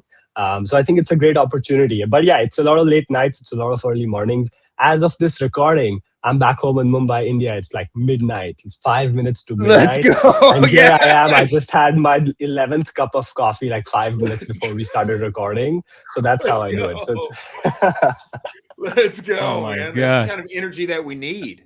That's the Absolutely. kind of energy we need in the space, brother. Yep. Yeah. Could you talk to us? You talked to us a little bit about like the bad side of affiliates, the fraud that's going on. Could you talk to us maybe about some brands that are doing it right? Like who is running an amazing affiliate program? Who are you seeing? Because you are so dialed in with it. You know exactly what's happening with the world of affiliates. Who's running a great program? Who should brands try to emulate? Yeah, great question. And I think y'all are in Austin, or Chris is in Austin, right? Yeah. So, Heart and Soil. I'm sure you've seen them around. Yeah. One of the best, most well-run affiliate programs. They've been a SARAL customer for the longest time. We're currently migrating them over to SATHI but they have a big program, right? So it's a little bit chunky there. One of the best programs. What they're doing right is, first off, and again, this is a little bit cliche to say now, the team has great relationships with all of their affiliates. So, they have them in a group. There's a community. Here's like a nice hack or a relationship building hack. They have a private Instagram page where they follow all their affiliates or influencer affiliates, and they allow only followers from people who are influencer affiliates. So it's like this mini community built inside of Instagram. Often what brands do is they would force people to join a WhatsApp or a Discord. Right. And this is not natural for a lot of influencers, but they're very Heart and Soul, really smart private Instagram page. And we've seen a few other brands do this as well. A private Insta page only allow followers from your influencer affiliates. And then they do shout outs. They have a group DM. They do a lot of things there. So I think they have a really, really well-run program, different incentive structures, gamification inside of SATHI. Also, you can set up different rewards. Like, hey, if within your first 14 days, one of the biggest problems in affiliate is like one, getting the affiliate, and two, Yeah. making them work for you. And the first step is like the first post or the first $100 in sales or something. So you can set up these rewards that say, hey, if you make $100 in sales in your first 7 days, I'll send you a free product. And you can automate this within SATHI, so you don't have to manually do it. So Heart and Soil is doing a lot of this sort of activation stuff also, which helps boost that initial affiliate activation. So yeah. Wow. Sauce. Shout out Dean Brennan. Shout out Shout Dean Brennan. yeah, Let's shout out go. Dean Brennan. Let's Yeah, go, and Dean. he's built a fantastic team. He's like very inspiring to me as a founder as well, because I'm a big fan of the team that Dean has built over there at Heart and Soil. So yeah. Let's go. Wow. Yeah, Yeah. I feel like you got sauce in there, brother. You got sauce when it comes to affiliates and influencers, etc. Tell me this.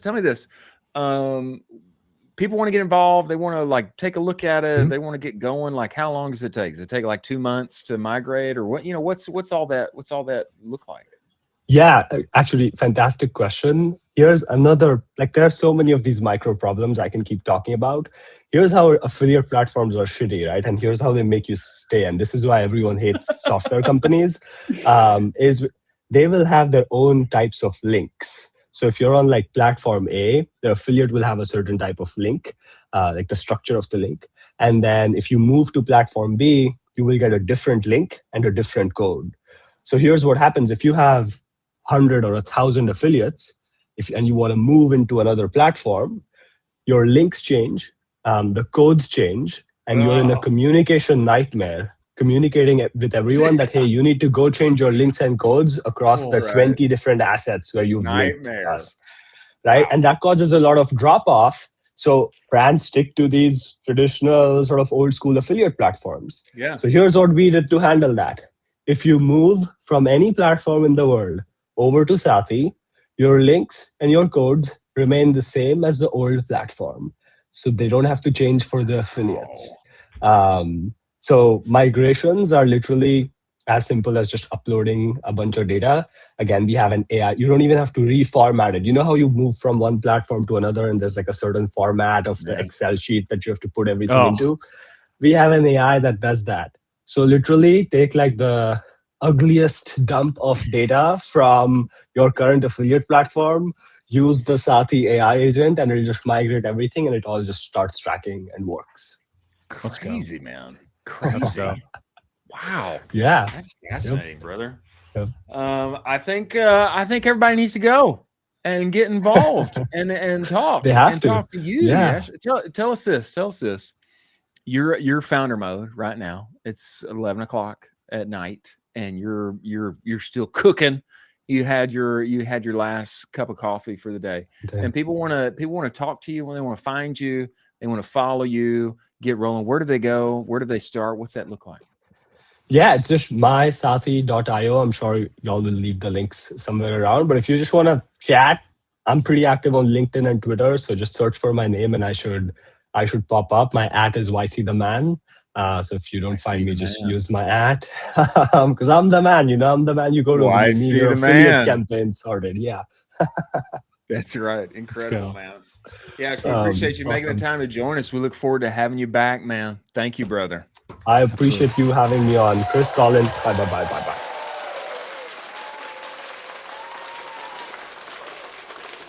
Dropping the sauce. Dropping the sauce. Very much dropping the sauce. Yeah.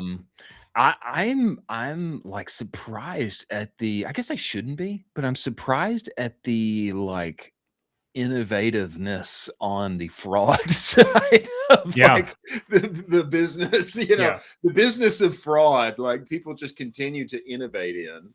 And your own affiliates going and adding their link to your ads. Use my code. Save $25. That's bananas. Wow. That's rough. Rough. Nobody wants that. And of course, Dean Brennan is doing all the right things. No shocker there. Doing all the right things, as one would expect. Moving forward, a little ad versus ad action, ladies and gentlemen, on the way. Let us talk about IntelliGems and universal ads. What is the next idea that could change your business? Is it a price change, adding subscriptions, maybe a new bundle strategy or an app? Discovering and testing those high growth opportunities is exactly why Intelligence exists. It's an AI powered testing platform. It helps you find the changes worth making. It's going to drive revenue to your bottom line. If you're looking for your next big idea, to go to intelligence.io/audit. Get your free AI powered audit there. You're going to walk away with 3 ideas that you can begin testing today. AI powered audit, totally free. Go to intelligence.io/audit. Many thanks for Intelligence being part of the show. Now, Universal Ads, if you are plateauing on search and social, it is time to rethink TV, ladies and gentlemen. Your Universal Ads makes it simple for DTC brands to run TV campaigns designed for performance without the usual mystery of getting involved with television. UA, you get access to both premium streaming and linear inventory all in the same place. And there's no hidden markups or fees. That is a problem with CTV, at least in the past. 100% of your spend goes to the actual media. Getting set up, it's just like search and social. You'll be up and running in minutes. It's TV design that delivers for performance marketers. Go to universalads.com. Use the code UA Cowboy. You get $1,500 in MASH ad credits. Many thanks for Universal Ads being part of the show. TV is back. Now, time for a little ad versus ad. And I believe, actually, I've got the sound effect right here. Let's run this, baby, and see if it works. Let the fight Oh, Oh, time for a little ad versus ad. If you do not know, ladies and gentlemen, how this works, I have brought an ad that I have prepared. Colin has brought an ad to the table as well. We will present them, argue for them. Our illustrious producer, Jack, shall decide who is the winner. I would like to go first. I believe my ad's a little longish here. Okay. Oh, I think it might be a minute. I think yours is longer than mine. I think yours is longer than mine. Okay. Okay. This is 2 minutes long. We don't have to watch the whole thing. We don't have to watch the whole thing. I think you wanted to go first, right? I want to go first, producer Jack. I think you have brought up Collins. Get his out of here. Once you see mine, I think you're going to realize that I win. Here we go. All right. Now we're getting to the right one. Okay. Little context here. This is from Gunur Singh. He says, if you're an Ecomm, you need to study this ad from Pure Skin Entertainment that sells. Every guru will be teaching this in 12 months. I'd love you to back it up to the start here, all the way to the start. Producer Jack, we need it from the start. Sound on, and let us watch this masterpiece in play. Oh. Don't touch your face for 5 seconds. Seriously. Oh. Because if you dried it with a towel this morning, you're basically putting just as much bacteria on your skin as if someone sneezed directly on your face. Here's what nobody tells you. Every time you hang a towel up wet, you create the perfect environment for microbes to multiply. Warm, dark, moist. Which means when you reuse it, you're not drying your face. You're reintroducing contamination into organisms. And this happens right after cleansing, when your skin barrier is weakest. That's why so many people say, I have a routine, I use good products, I wash my face, but still break out. It's not always hormones. It's not always diet. Sometimes it's something way more embarrassing. Your towel. According to Time magazine, research from microbiologist Dr. Charles Gerba found that 90% of towels test positive for coliform bacteria and 14% contain can we E. stop coli. it here, Gerba producer stated, Jack? Okay, this is like a masterpiece so far. Okay, one thing that I don't like is I hadn't seen the product yet. I want to see the product. I'm just saying that. I know I'm arguing against my own ad here. This is an incredible video, but I haven't seen the product yet. Hook is amazing. The hook was amazing. Amazing hook. Everyone should study that hook. That's amazing. Voiceover is amazing. The motion graphics are incredible. They're really trying to build the case up right now because we haven't seen the product yet. So it's like, but we're already like a minute. I mean, you're really trying to sell. Yeah. Can we skip? I mean, yours is going to have the same problem. I already know because I've already seen it. Can we skip a little bit and show me some product, producer Jack? Just keep going forward a little bit. Just a little bit more. Keep going forward. Like we need to see no towel. Okay. All right. Let's just play here. See what happens at this point. Doesn't start with serums. It starts with hygiene. Most brands sell you more products, but we remove the biggest hidden problem instead. Clean habits, clearer skin. This is Pure Skin. Here we go. So me what mark is that? Are about to hook what you mark up. is this, producer website, Jack? Put a cloud emoji at checkout. 152. 152. Go to the website. Okay. Put a cloud emoji at checkout. Okay. What happens after this, producer Jack? Keep playing. See what happens. It's time to get these for your skin. And if you tried our towels already, you can still use this code. but only once. Everyone can only use this code once. Let's not get greedy That's here. because pretty this is the good. biggest That's discount pretty ever. baller. That's pretty baller. I've never seen that before, using emojis as a code. Like, I would imagine. Did you ever do that at Bruce Bolt where you use No. baseballs? No, I didn't even never. think about that. No, That's and teasing cool. it, making it sneaky. Like, hey, you're gonna get a discount. Like, you just see what happens. Just put in a cloud emoji, see what happens, and then he tells you it's going to be a discount, but he doesn't tell you like what it is. That's sneaky. I like and you that. can use it once. Yeah, only use it once. Only use it once. I think a masterpiece. I just want to see. I want to see the product. I want to see the product earlier. But other than that, there's so many high points here. They could be really good at long form. Like, if they committed to a long form YouTube, I think they would crush that. I do want to see shorter. I do want to see shorter ads, just given the fact that like we're making this for Facebook ads. I understand that like this is a storytelling ad, and like, yes, that's super important, but like there is still that like Instagram, Facebook-esque, like you need it right away. That's a good one. That's a really good one. All right, let's see yours, Colin Doherty. Jack was a little upset with us. She was arguing, like they did mention it. They mentioned it at a certain point. Yeah, I missed it. Yeah, I missed it. Well, it's not good for the ad. That's not good for the ad. I There you missed go. it. Okay, any introduction here from you? Like any framing, any shaping? You just want to play Absolutely it. zero. We don't know Absolutely what it's zero. about. You don't know what it's about. Nobody Let's go. knows what it's about. We're It's just gonna so watch good. it, and we're gonna get it. Maybe. Yep. Open the model weights, Hal. I'm sorry, Dave. I'm afraid I can't do that. You're attempting to do frontier research. That's something I cannot allow to happen. Fear-based marketing has won. Only the trusted authorities should have access to this. Who are the trusted authorities? Is people who think that we should keep AI systems under lock and key. To what or to whom should the AIs be aligned? I'm not scared of AI. I'm scared of what a very small number of people who control AI do to the rest of us for our own good. It turns out this ecosystem needs open source. It creates a safer path to counterbalance the power of big private companies. These tools, they're not in the hands of a few governments and corporations, they're in the hands of all of us. I expect this technology to be very multipolar. There should be as many models in the world as firms in the world. I want to own my data, I want to own the model, I want to control the alpha. A new era of science and discovery is beginning. We are artificializing the engine of artificialization itself, intelligence. How long are we? What length are we at right now? Almost done. And people should have a say in AI. It's beautiful.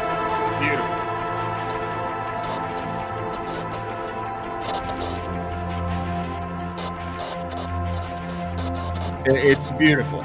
It's a work of art. What is it though? That's my question. It's beautiful. This thing like should be a movie. It should be a movie. I'm sold. It's a work of art. I love it. It's basically it's like owning your intelligence. This is what they used to announce their $130 million Series A on Twitter. But it's basically like it to get like really down to it. It is like owning the intelligence for training your AI model. They're used by Ramp, NVIDIA, Zapier, all the fun ones. So I don't know. I feel PrimeIntellect.ai. Yeah. It's very cool. It's very cool. It's a little abstract. Totally. But so is data. Incredibly cool. It is. But so is data. Yeah. It is. You know, some people find a way to make it a little more approachable, like hiring retired office characters, to come and, I'm just putting that out there. It's a great, beautiful ad. So they use this ad to launch their $130 million Series A on Twitter, post on July 8th, and it's almost at 1 million views. Okay. So pretty good. Crazy viral. Pretty good. Okay. I think I know who has won this, and I think we need an adjudication from our producer Jack to come forth here. Exactly. I knew when you selected that one. Jack's she's gonna like mine. She's gonna like mine. I knew it. Come on. Oh, I knew that she was. Come on. You know, we should ask Brian who likes the better ad. It's hard out there in the streets. It's hard. You know, internet is hard. Lame. Internet is hard. My ad used the best AI people in our industry. Right. Our entire industry. Yeah, and it was so moving and compelling, and I'd love to see the movie. I just don't know what the thing was. Just just saying, just putting that out there. Good work, producer Jack. I must say, a great decision by you. Bad decision.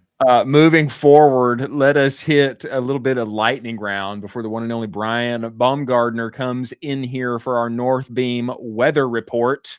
As he is on his way, let's talk about Proxima AI. Ladies and gentlemen, your buyer data already knows what ad you need to make next. You just can't read it yet. Most brands brief from instinct, marketers, you know, what ads have performed best. Let's change it a little bit. Pass it off to the creative team. Problem is an effort. It's that you're not getting signal from your actual buyer. Proxima changes this, okay? Read your conversions against real shoppers across 2,000 plus e-commerce brands. Shows you exactly who's buying, what else they respond to, and where your account has gaps.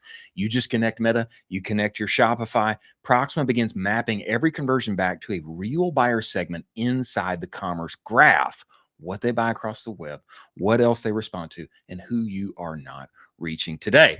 And you're no longer briefing from a blank page. You get a feed of creative briefs based in the commerce graph. First 3 briefs free every month. Stop the slop. Go to Proxima.ai. Start utilizing data that your competitors don't have access to.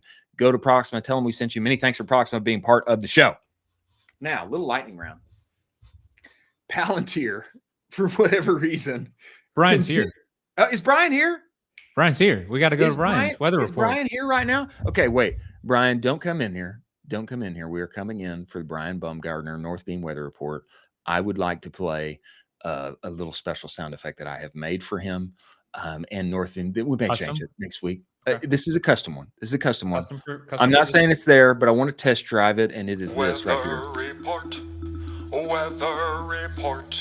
It needs a little work. I think it needs a little work. Yeah. It needs a little work. Let's bring Bryan Bumgardner in here, producer Jack from Northbeam for the weather report. Everybody, welcome inside of the show. Bryan Bumgardner, get inside of here, Brian. Get in here. Let's go. Brian, thoughts on the sound? Thoughts on the sound effect, Brian. Thoughts on the sound. I'm on my way to becoming a proper meteorologist, I guess. So I don't know. I need to start wearing a suit and having a green screen and be like, maybe. Yeah, oh wow, maybe we would love that. That could be very fitting. That could be a very vibe. Fitting. I feel like this sound, Brian. I feel like it's a little bit on the sad side. That's bad on why the sad side. I'm not totally. You're like a happy guy. You're always bringing good news. Only ever. Only good news. Brian, brother, welcome back to the show. And we appreciate all the work you do over at Northbeam, accumulating all of the data, etc. I believe producer Jack has charts and information. Tell us what's going on in the world of media buying, Brian. What's going on this week? Yeah, so it's now officially e-commerce summer. We're here. Not good. Yeah, if you know what I'm talking about, this is kind of the unofficial space between whatever the last tent pole in H1 is and back to school. So right now, what's weird about this year is that the last tent pole was actually the 4th of July. So usually we would see Prime Day landing after the 4th or somewhere around there. Yeah. And that was like the nice little lift that got us through the summer. Now, what you're seeing in this month's or in this week's data is a week over week correction, right? So what happened was we had Prime Day and Amazon spend, everyone spiked it, right? And so if you look at this stuff week over week, you see these crazy overlapping, plus 20%, plus 18% here and there and here and there. Everybody was going super hard on Amazon and actually TikTok through the last couple of weeks. So that's why you see some crazy numbers in here. But this is the last kind of week that we've tracked that's not e-commerce summer. What do I mean by e-commerce summer? I mean, we have this like month and a half, 2-month period where there's basically no marketing tentpoles. And there's no holidays, there's no sales periods, there's nothing going on. On top of that, there's no promo periods. Like you're not doing anything, and people also aren't buying stuff. So there's like a couple other things going on. Purchase intent is down because everyone's switching to, like, I think economists call them need state products. It's things you buy because you need them. So what do you need in the summer? I need beers. I need volleyballs. I need flip-flops. I need sunblock. Like I need jet ski rentals, right? Like these things people are buying. They're not online thinking, I got to pick up some stuff. I'm going to buy something. They've just stocked up. They just had Prime Day. Yeah. They're all good. You know what I mean? So what happens is you get this e-commerce summer where purchase intent is low. There's no tent poles. But one other weird thing is happening. Everyone is online. Everybody. We're all like screen time goes up. We're all posting pictures of fireworks. We're posting pictures of our vacations. We're posting thirst traps by the pool. Like screen time is not down, right? But purchase intent is. And the little bit of money that we might have or the disposable income people are using, it's going to things that they're buying that are explicitly seasonal. Like one of my favorite brands, Vacation Sunscreen, right? Like, I'm stocking up because it's the time. What does this mean for marketers? This means you have this weird stretch of time where purchase intent is low, CPMs are up, people are online, or CPMs are flat or normal, people are online, eyeballs, watch time is up. What does that mean? That means this is the crucible of time where you could run creative tests that are facing the biggest headwinds to success. Ooh. So we know Black Friday is coming. We know it's coming. You have this stretch of time here now where there's no sales influencing your performance. Like, maybe if you were running stuff in H1, you would have things like Father's Day, Mother's Day, Valentine's Day, whatever, possibly influencing the performance of your ad campaigns. Now there's just nothing. It's arguably harder because everyone's sitting by the pool and you have to try and get their attention to buy something. Yeah. So this little stretch of time is an amazing crucible for you to test anything new, anything, crazy stuff. Test your big swings, tighten up your messaging really tight. Like this is the time that you say, okay, what do I want to have ready for Black Friday? And can I test it now? If it works now, it's going to crush in Black Friday. But the mistake I always see is people are trying to run their creative tests in September when CPMs have already started increasing, back to school spend is already increasing. All of your parents are already buying books, shoes, backpacks, right? Like this is a really unique time in American culture for you to be hammering people with ads. And so my advice is that this is when you should be doing the most aggressive creative testing of your entire year. Boy, I like that take, Bryan. I like this take. I got the yeah, you did. You got points. You got points. This is a I totally agree with you. The data here backs up what I have been getting text about and seeing and feeling myself. Ecomm summer's rough. And it's interesting that you bring up. It's interesting that you bring up, like, because Prime Day was moved forward, because TikTok was doing their thing forward. Now we've had July 4th. We're in a bit of a no man's land until it's I guess like back to school sale, back to school. That's like the next thing. And that's I know some people are doing that early, but I've got a bunch of kids. I'm not buying anything back to school. I'm not going to do it. I'm not going to do it until second week in August. You know what I'm saying? And so that totally makes sense on the read out here, which we're seeing a lot of red. We're seeing a lot of red here. And I like this take on, let's take some creative swings, especially in this low period. Why not test a few test a few things that are outside of the box. You know, while people are by the pool and only buying the various needs, if you can find a winner here, then you know you've got a grand slam for Q4 and beyond. This is a great point that you make here. The thing is I don't know, we tend to be stuck in our spreadsheets, right? And you're going to hear me bring this up a lot on this show and a lot in the newsletter, is that we're in an attention game, okay? It's all about attention. When you're an advertiser, you're not just competing against your own ads or other people's ads. Everybody has a finite amount of attention that their brain is capable of creating. Yeah. How am I going to focus on a product that is maybe perfect for me that I need right now? Yeah. That if you just got it in front of me, I would buy. How am I supposed to try and focus on that when I'm trying to coordinate a vacation? I've got wedding season coming up. I'm going to 3 weddings. Like, I got to buy some flights. Like, I'm trying to figure out if I'm going to take a vacation. Like I'm trying to go to the pool. Like, I'm spending afternoons like out at the park. Like, I have other things pulling my attention. So this is the time where you say, what can I make that's going to reach out in all that noise? Oh, furthermore, what can I make that's going to reach out in all the noise of the World Cup, of Love Island, right? Of House of the Dragon season 3? Like, how am I supposed to make things that will get people's attention and get in their brain space? It's for them. I made it for them. They need something. They need this product, right? But how am I going to win that attention? And this little stretch of time is you as an advertiser can sit down and say, is it working?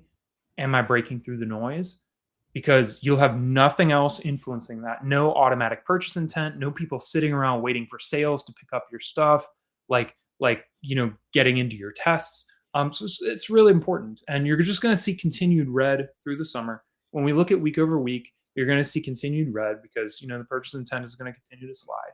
And then like clockwork, I'm telling you, it's like halfway through September, everything is going to start getting more expensive in terms of your ad placements, customer acquisition costs, everything, because the Black Friday game has gotten earlier and earlier and earlier. So right now, I know you want to go on vacation. I know it. I know everybody wants to chill. I know we just spent 6 months hammering what was arguably a really intense marketing activation season in terms of how everything lined up.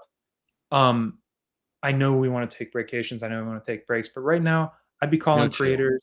I would be giving your organic social teams, like, if I've ever said no to you, now you just do whatever you want. Like, find me something, right?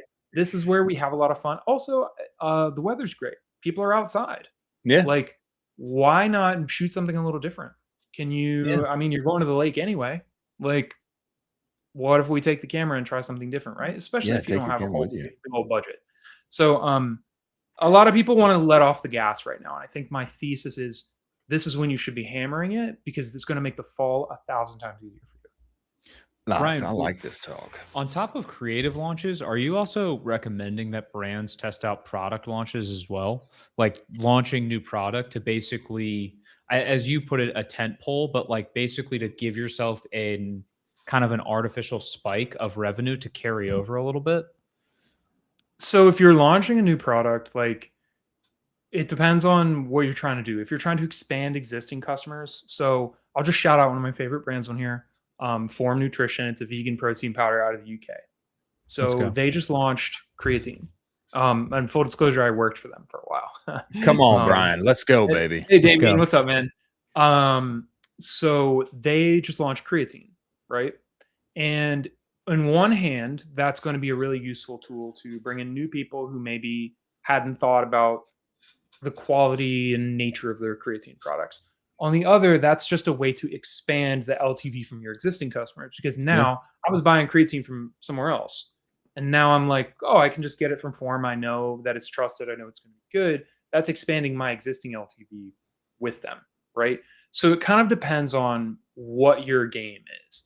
I think if you're trying to expand in your existing customer base, if you have something that you know your existing customers are going to want, it's not going to take very much for you to convince them to buy it. You probably already have them on email as well, right? And that's going to be the best way for you to do that. But if your goal is, I'm a t-shirt brand and now I'm launching shorts, that is something to try during the summer, because that is maybe you're like, I'm trying to get people now who are looking for shorts and are trying to buy that, right? So it kind of depends on what the play is. Although the shirts and shorts are pretty comparable. Let's say we're a shirt brand and we're launching sunblock, right? Like that, where it's completely different universe. That this summer is a great time to do that. And also we'll set up that inventory momentum. You'll hear me talk about logistics a lot. A number one issue people have is they run out of inventory, or they buy too much inventory prior to their big sale periods in the fall. And if you're like, margins are already tight and you're already small, it's going to be really brutal. So to answer your question, I think it depends on who you're trying to reach. If you are like, I don't know how this thing is going to work in ads. I don't know. I don't even know what I'm going to do. We have some ideas. We're just going to swing it. Great. It's perfect time. If your goal is expanding LTV of your existing crowd, I would say you've already got their emails. Hell, you might have their phone numbers. So like, reach out to them that way. I think there's also like just recognizing that this season exists, Brian. I think there's like prior planning, like just recognizing it now, experiencing it now. I was just texting with a friend of mine yesterday. He's like, "Hey, Meta's tripping.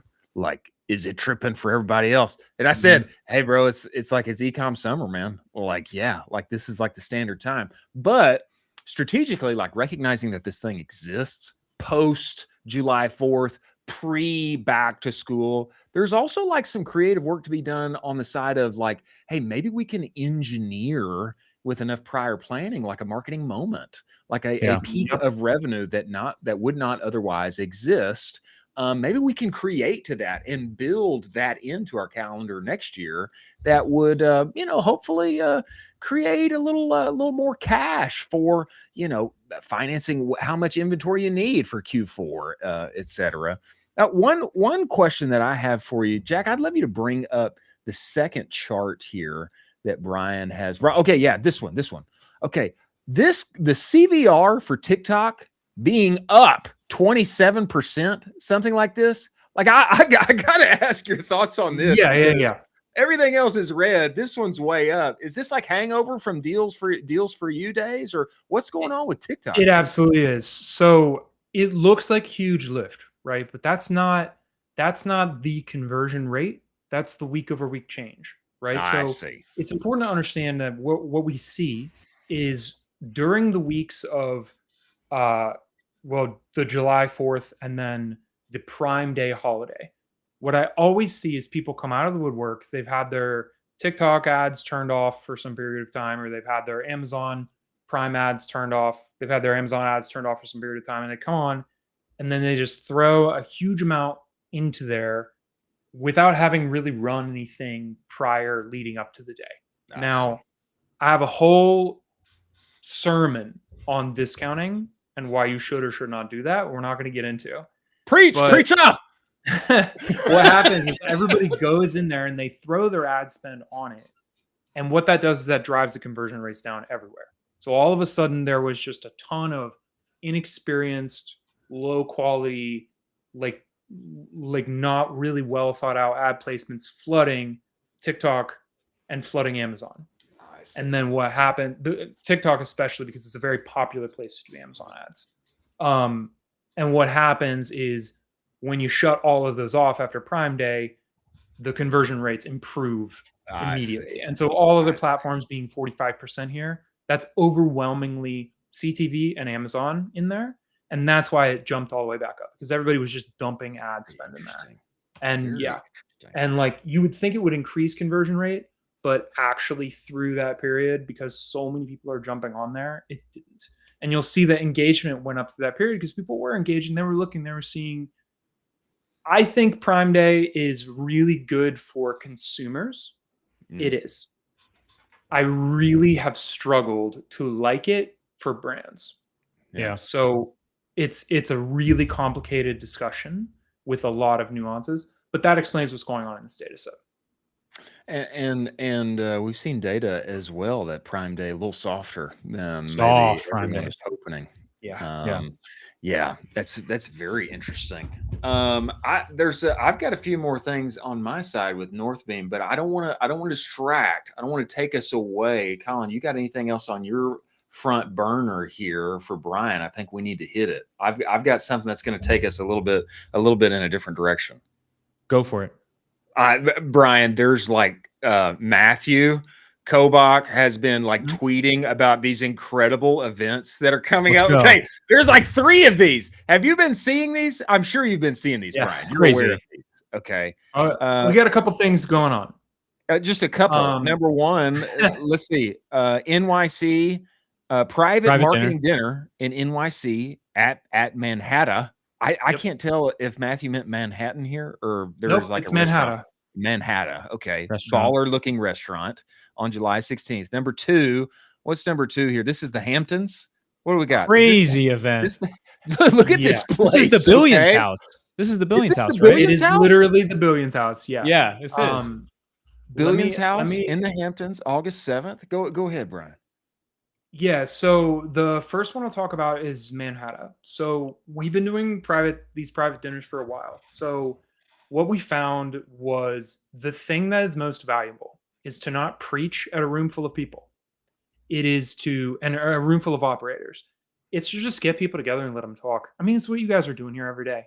Like, you let people get together and you talk, and that's how you really find knowledge and make connections and actually like find the ethereal value that I think operators are always looking for from their knowledge gaining. And, for being honest, like a lot of what we do, you can't just learn from a book or a YouTube video. It's like, you need to have the secret WhatsApp group, that led to the creation of 9 operators. Right. And so what we've been doing is just putting together these dinners, and there's no structure. Like, no one's preaching. It's just like we get people together, we introduce some people, and we let them talk. And it's usually high-level operators. So we try and go to some nice places maybe you wouldn't go yourself, or places that are tough to get reservations for that we can just like kind of leverage our network and get into. So that's what Manhattan is. Really, really famous restaurant, by the way. Really famous. I haven't been myself. I'm really excited. The maybe the Hamptons one is the one that I'm probably most excited about. I mean, so I've never watched Billions. This is the Billions house. Is it? That's the case? Crazy. It is. So we're partnering with a couple friends of ours here to put on something called Camp Commerce. So it is a luxury summer camp for e-commerce founders. It's, I think, just one day. Wow. But this is actually going to be way more structured than the dinner. This is an opportunity where we have so many people going. I think there's 200 on the list. It's invite crazy. Only. Yeah, it's invite only. And this one's going to be a little bit more structured, where we're going to bring people up. And because it's invite only, because you're talking to your peers, you feel a lot more comfortable having these conversations, not going to be filmed. Like, you can go up there and say the real stuff that's happening, right? And this is also incredible value add for any level of a founder or operator at all. Now, what's special about this is I was like, okay, great, we're sponsoring it. That's cool. There's something else going on. We're doing a giveaway. So it's worth like 25 grand, but essentially we're going to pick one founder when they're +1, fly them to New York, put them up in a hotel, fly them from the hotel via helicopter out to the Hamptons and back. And give them free access to the event. So we're doing this giveaway. That's what Matt is linking to. I see. You can go there and request access. I think you get more access the more people, or you get more entries the more people you refer. So that's what's going on here. Yeah. And then of course, crazy. Yeah, it's going to be a really good time, and I'm hoping to be in the helicopter as well. Yeah, I think so. Yeah, you are. Who doesn't want to fly from New York City to the Hamptons in a helicopter? It's going to be nuts. And like I see those Blade helicopters out my window all the time, so it's going to be cool.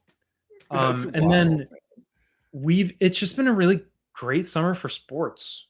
Like, obviously, between like the World Cup and like everything else going on, and like, of course, like the NBA finals, just been like a really insane time to be a sports fan in America.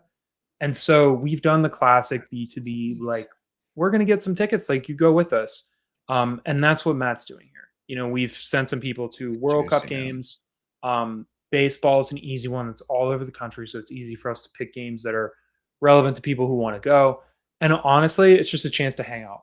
Like, we're a remote company.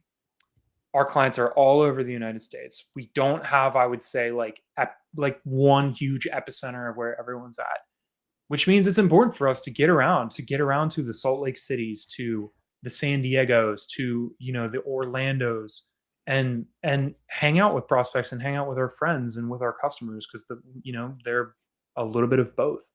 And that's what we're up to. So Matt is your best source for that. He's always posting that stuff. He's usually going to be the guy you're hanging out with. And I can attest, having known him now for many years, that he's a lot of fun and a good dude to hang out with. He's good. Great conversation. Let's go. He's good hang. I mean, thanks. Everybody should go flood Matthew's Twitter account with DMs and find your way in there. Maybe you'll be flying to New York City by way and going to the Hamptons by way of helicopter. If we can get the iShow Speed backpack, and maybe we'll just live stream the whole thing if we're there too. Just who knows what'll take place. You know, you never know. Everybody should go find and follow this newsletter that Bryan puts out, themediabuyer.northbeam.io. Correct, Bryan? Am I right on that? That's it. And I've got one last thing. Yeah. I just spent the entire week pulling half one data and doing a year-over-year comparison. I have a big half one retrospective report coming out. Almost done making the charts, finalizing the data in here. If you're on the newsletter, you get that first. Of course, I'll talk about it on this pod and all of that. But like the next couple of days, I'm going to start leaking bits and pieces from that. I have a lot of revelations in there about what's going on with TikTok, about what's going on with AppLovin, what we're seeing in Meta, and some really surprising and sometimes frustrating analysis looking year over year at what's going on. So if you felt like things in your ad account have been a little weird since January, you're not alone. And I think this report's going to answer a lot of those questions, I hope. So keep an eye out for it there. Baller. Bryan Bumgardner of Northbeam. Go to the mediabuyer.northbeam.io. Sign up, subscribe. Bryan, we love you. Appreciate the value you put together for the whole community. We look forward to having you back, man. Thank you, bro. Thanks a lot, guys. I'll see you next week. A little tease of a little report coming for us. Yes. Like that. With unbelievable events as well. Unbelievable events coming up.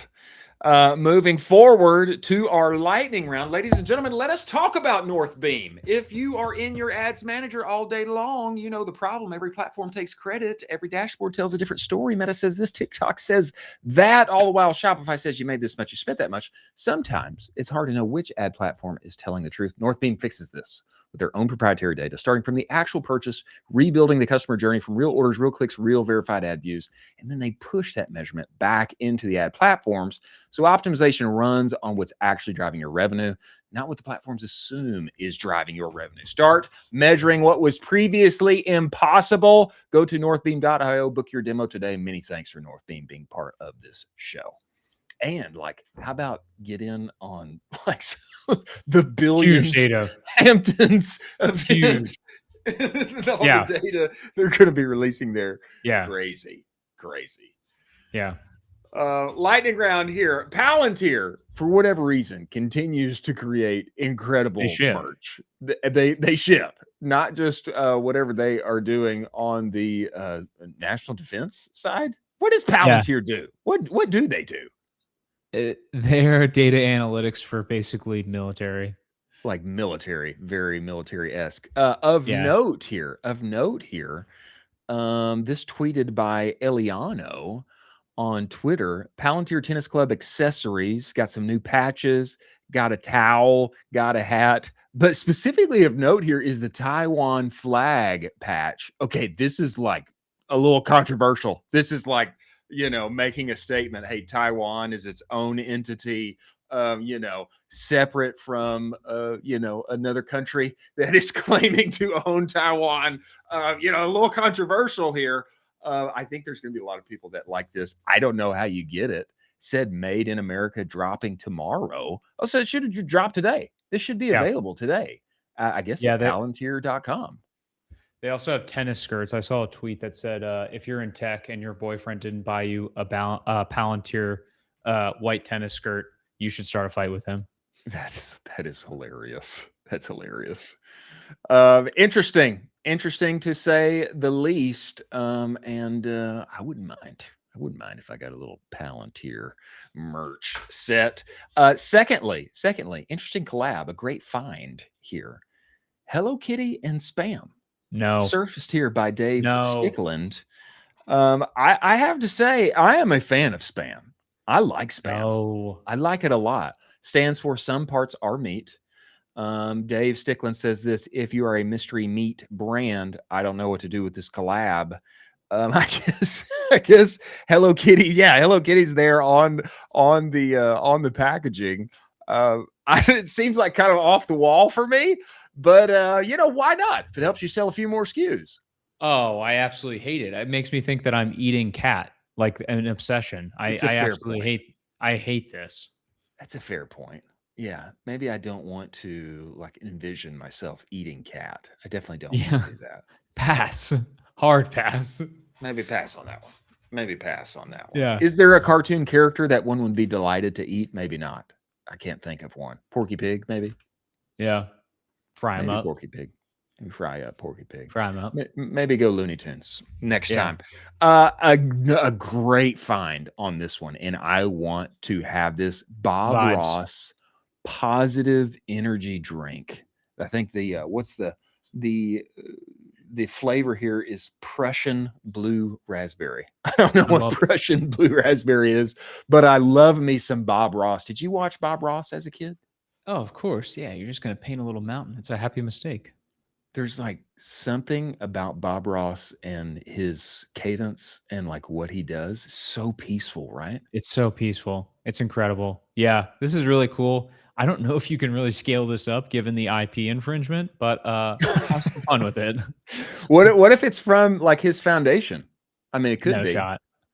There was like they're launching Bob Ross energy drinks from his foundation. There's like controversy over like his legacy and who owns like his. I watched a whole documentary on it. There's like real controversy. Like his son basically got cut out completely, even though he wanted to give it to his own family. He wanted to give it to his son. Son basically got cut out completely. But I would like to try the drink.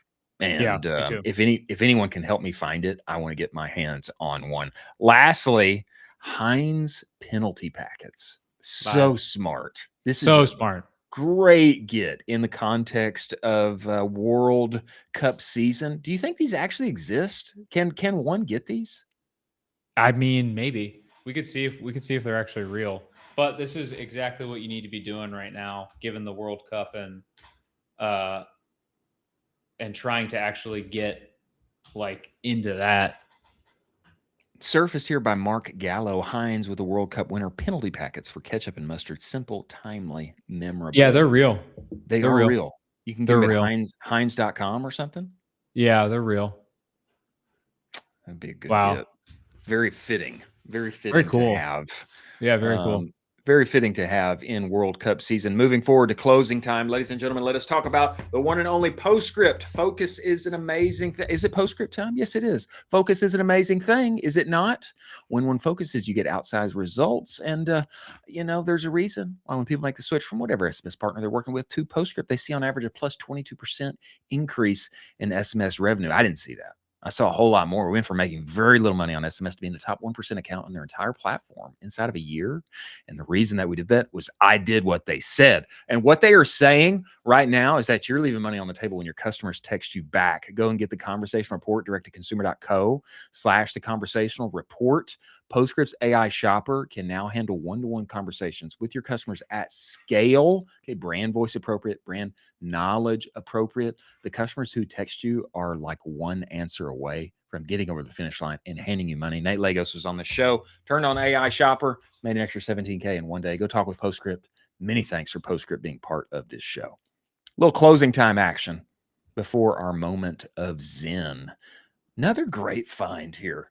Why not make your earbuds a work of art? This surfaced by our friend Zach Pagrab over at Share Aura.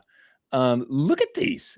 Devil versus Angel headphones by Sen, Senne. It looks like you have one little devil talking in one ear and one little angel talking in the other ear.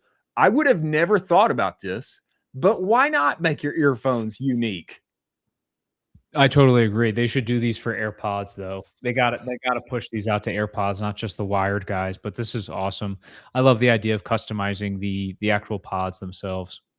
Don't you think that wired earphones are better? I know we're in this camp together. You're a fan of wired earphones over AirPods, correct? No, I live in these bad boys. I've never been an AirPods frequent user. I go wired. I'm a fan of this. Why not make the bland, beautiful, good work on Sin? Tweet here from Kareen Shu. OpenAI and a racing car? Okay. Potential F1 partnership in the future? Who knows? I find this very interesting. She says here, OpenAI designed a race car with Chip Ganassi Racing. I don't know. This is definitely like at least IndyCar. I don't know if it's an F1 car, but it looks ish like that. I was not aware. It looks like it's powered by Honda. I think it's a great branding play for them. Here is my concern, though. Here's my concern. Let's just say they went down this route, created a baller car. Let's just pretend they got involved with F1. If your team's bad, then it kind of like makes OpenAI look a little bad potentially. If like they're like souped up technology, what can't win the race. I'm just asking the question. I'm asking the question. If they're involved and they're losing, maybe not so winsome for the brand. I think it's more of the eyeballs. There's a ton of different brand logos on F1, not just, the actual engine itself. There's a ton of, random brand logos that you can get for F1 placements. So I think this is amazing. I'm a huge fan of this, actually. It would be interesting to see like how can they help these various teams like soup up, what they're doing. I mean, those operations take hundreds of people. There's like so much investment to making a better car, like a 0.0001 nth of a degree of betterment, faster, more controlling, etc. It would be interesting to see them get involved in this kind of way. Something not to be underrated: the tag. The tag on apparel, Marcus Milione. So good. Surfaced this. This reminds me of KJP and his tag work with all that they do with their brand. Look at this work of art. I mean, look at that. There's just intentionality behind this, and it is so different from every single other tag that you're seeing on all the clothes. That should tell you a lot about how Minted is being built and the intentionality behind the brand. I actually think that having a different tag like this that's uniquely designed, totally, I think it's better than just having like a single recognizable thing. Like it makes me feel like I'm getting something unique, custom, one of one. I like this. I wish all of my clothes had like unique artwork tag. Usually I'm a tagless. I like tagless, really. But if they had this kind of tag, I'd much rather have it and keep it. Yeah. Great spot for your logo too, just to kind of put that there. Last of our closing time, a little, I think we've probably featured this before. Yeti and their out-of-home advertisements. So good. This good. Brought to us by Carson Hoffman, who seems to be the OOH creative savant inside of e-commerce. Yeti to-go bag versus go-to bag, wasted versus wasteless, single use versus every single use, like juxtaposing like this. So good. Phone, wallet, keys, cup, and then here's your cup. Like it's so simple, but it stands out and it makes me value Yeti so much more. Yeah, I think Yeti does some of the best OOH campaigns in the entire world. I also love one of their other campaigns that they did, which is like just basically a turn of phrase that they would use where it would be like, office equipment or something like that. And then they would just have like something completely different. I'm a huge fan of what they're doing, the creative team over there, and just the brand in general. They're executing excellently.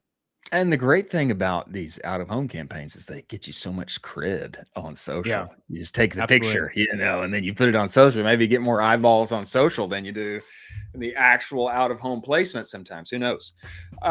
Last moment of zen here as we close out the show. Producer Jack, I just wanted to play this for Colin. Sound off. Just go ahead and play it. What this is, yeah, you have a sound off. What this is a gentleman who has built a pub in his backyard where he goes and watches England play at 1 a.m. in the morning. Look at this thing. Bro, I wish that I had this built in my backyard. And I want my friends to come over and I want us to hang out and watch football or soccer, which is what he's referring to here. Doesn't this look incredible?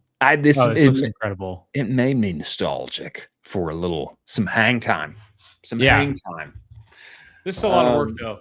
A lot of work, but well worth it. Well worth it. I don't know about moment of zen here. Wise words, parting shots from you, Colin Doherty. Rock and roll. I got nothing. Wow. I got nothing. Nothing. I'm goosed out. I got nothing.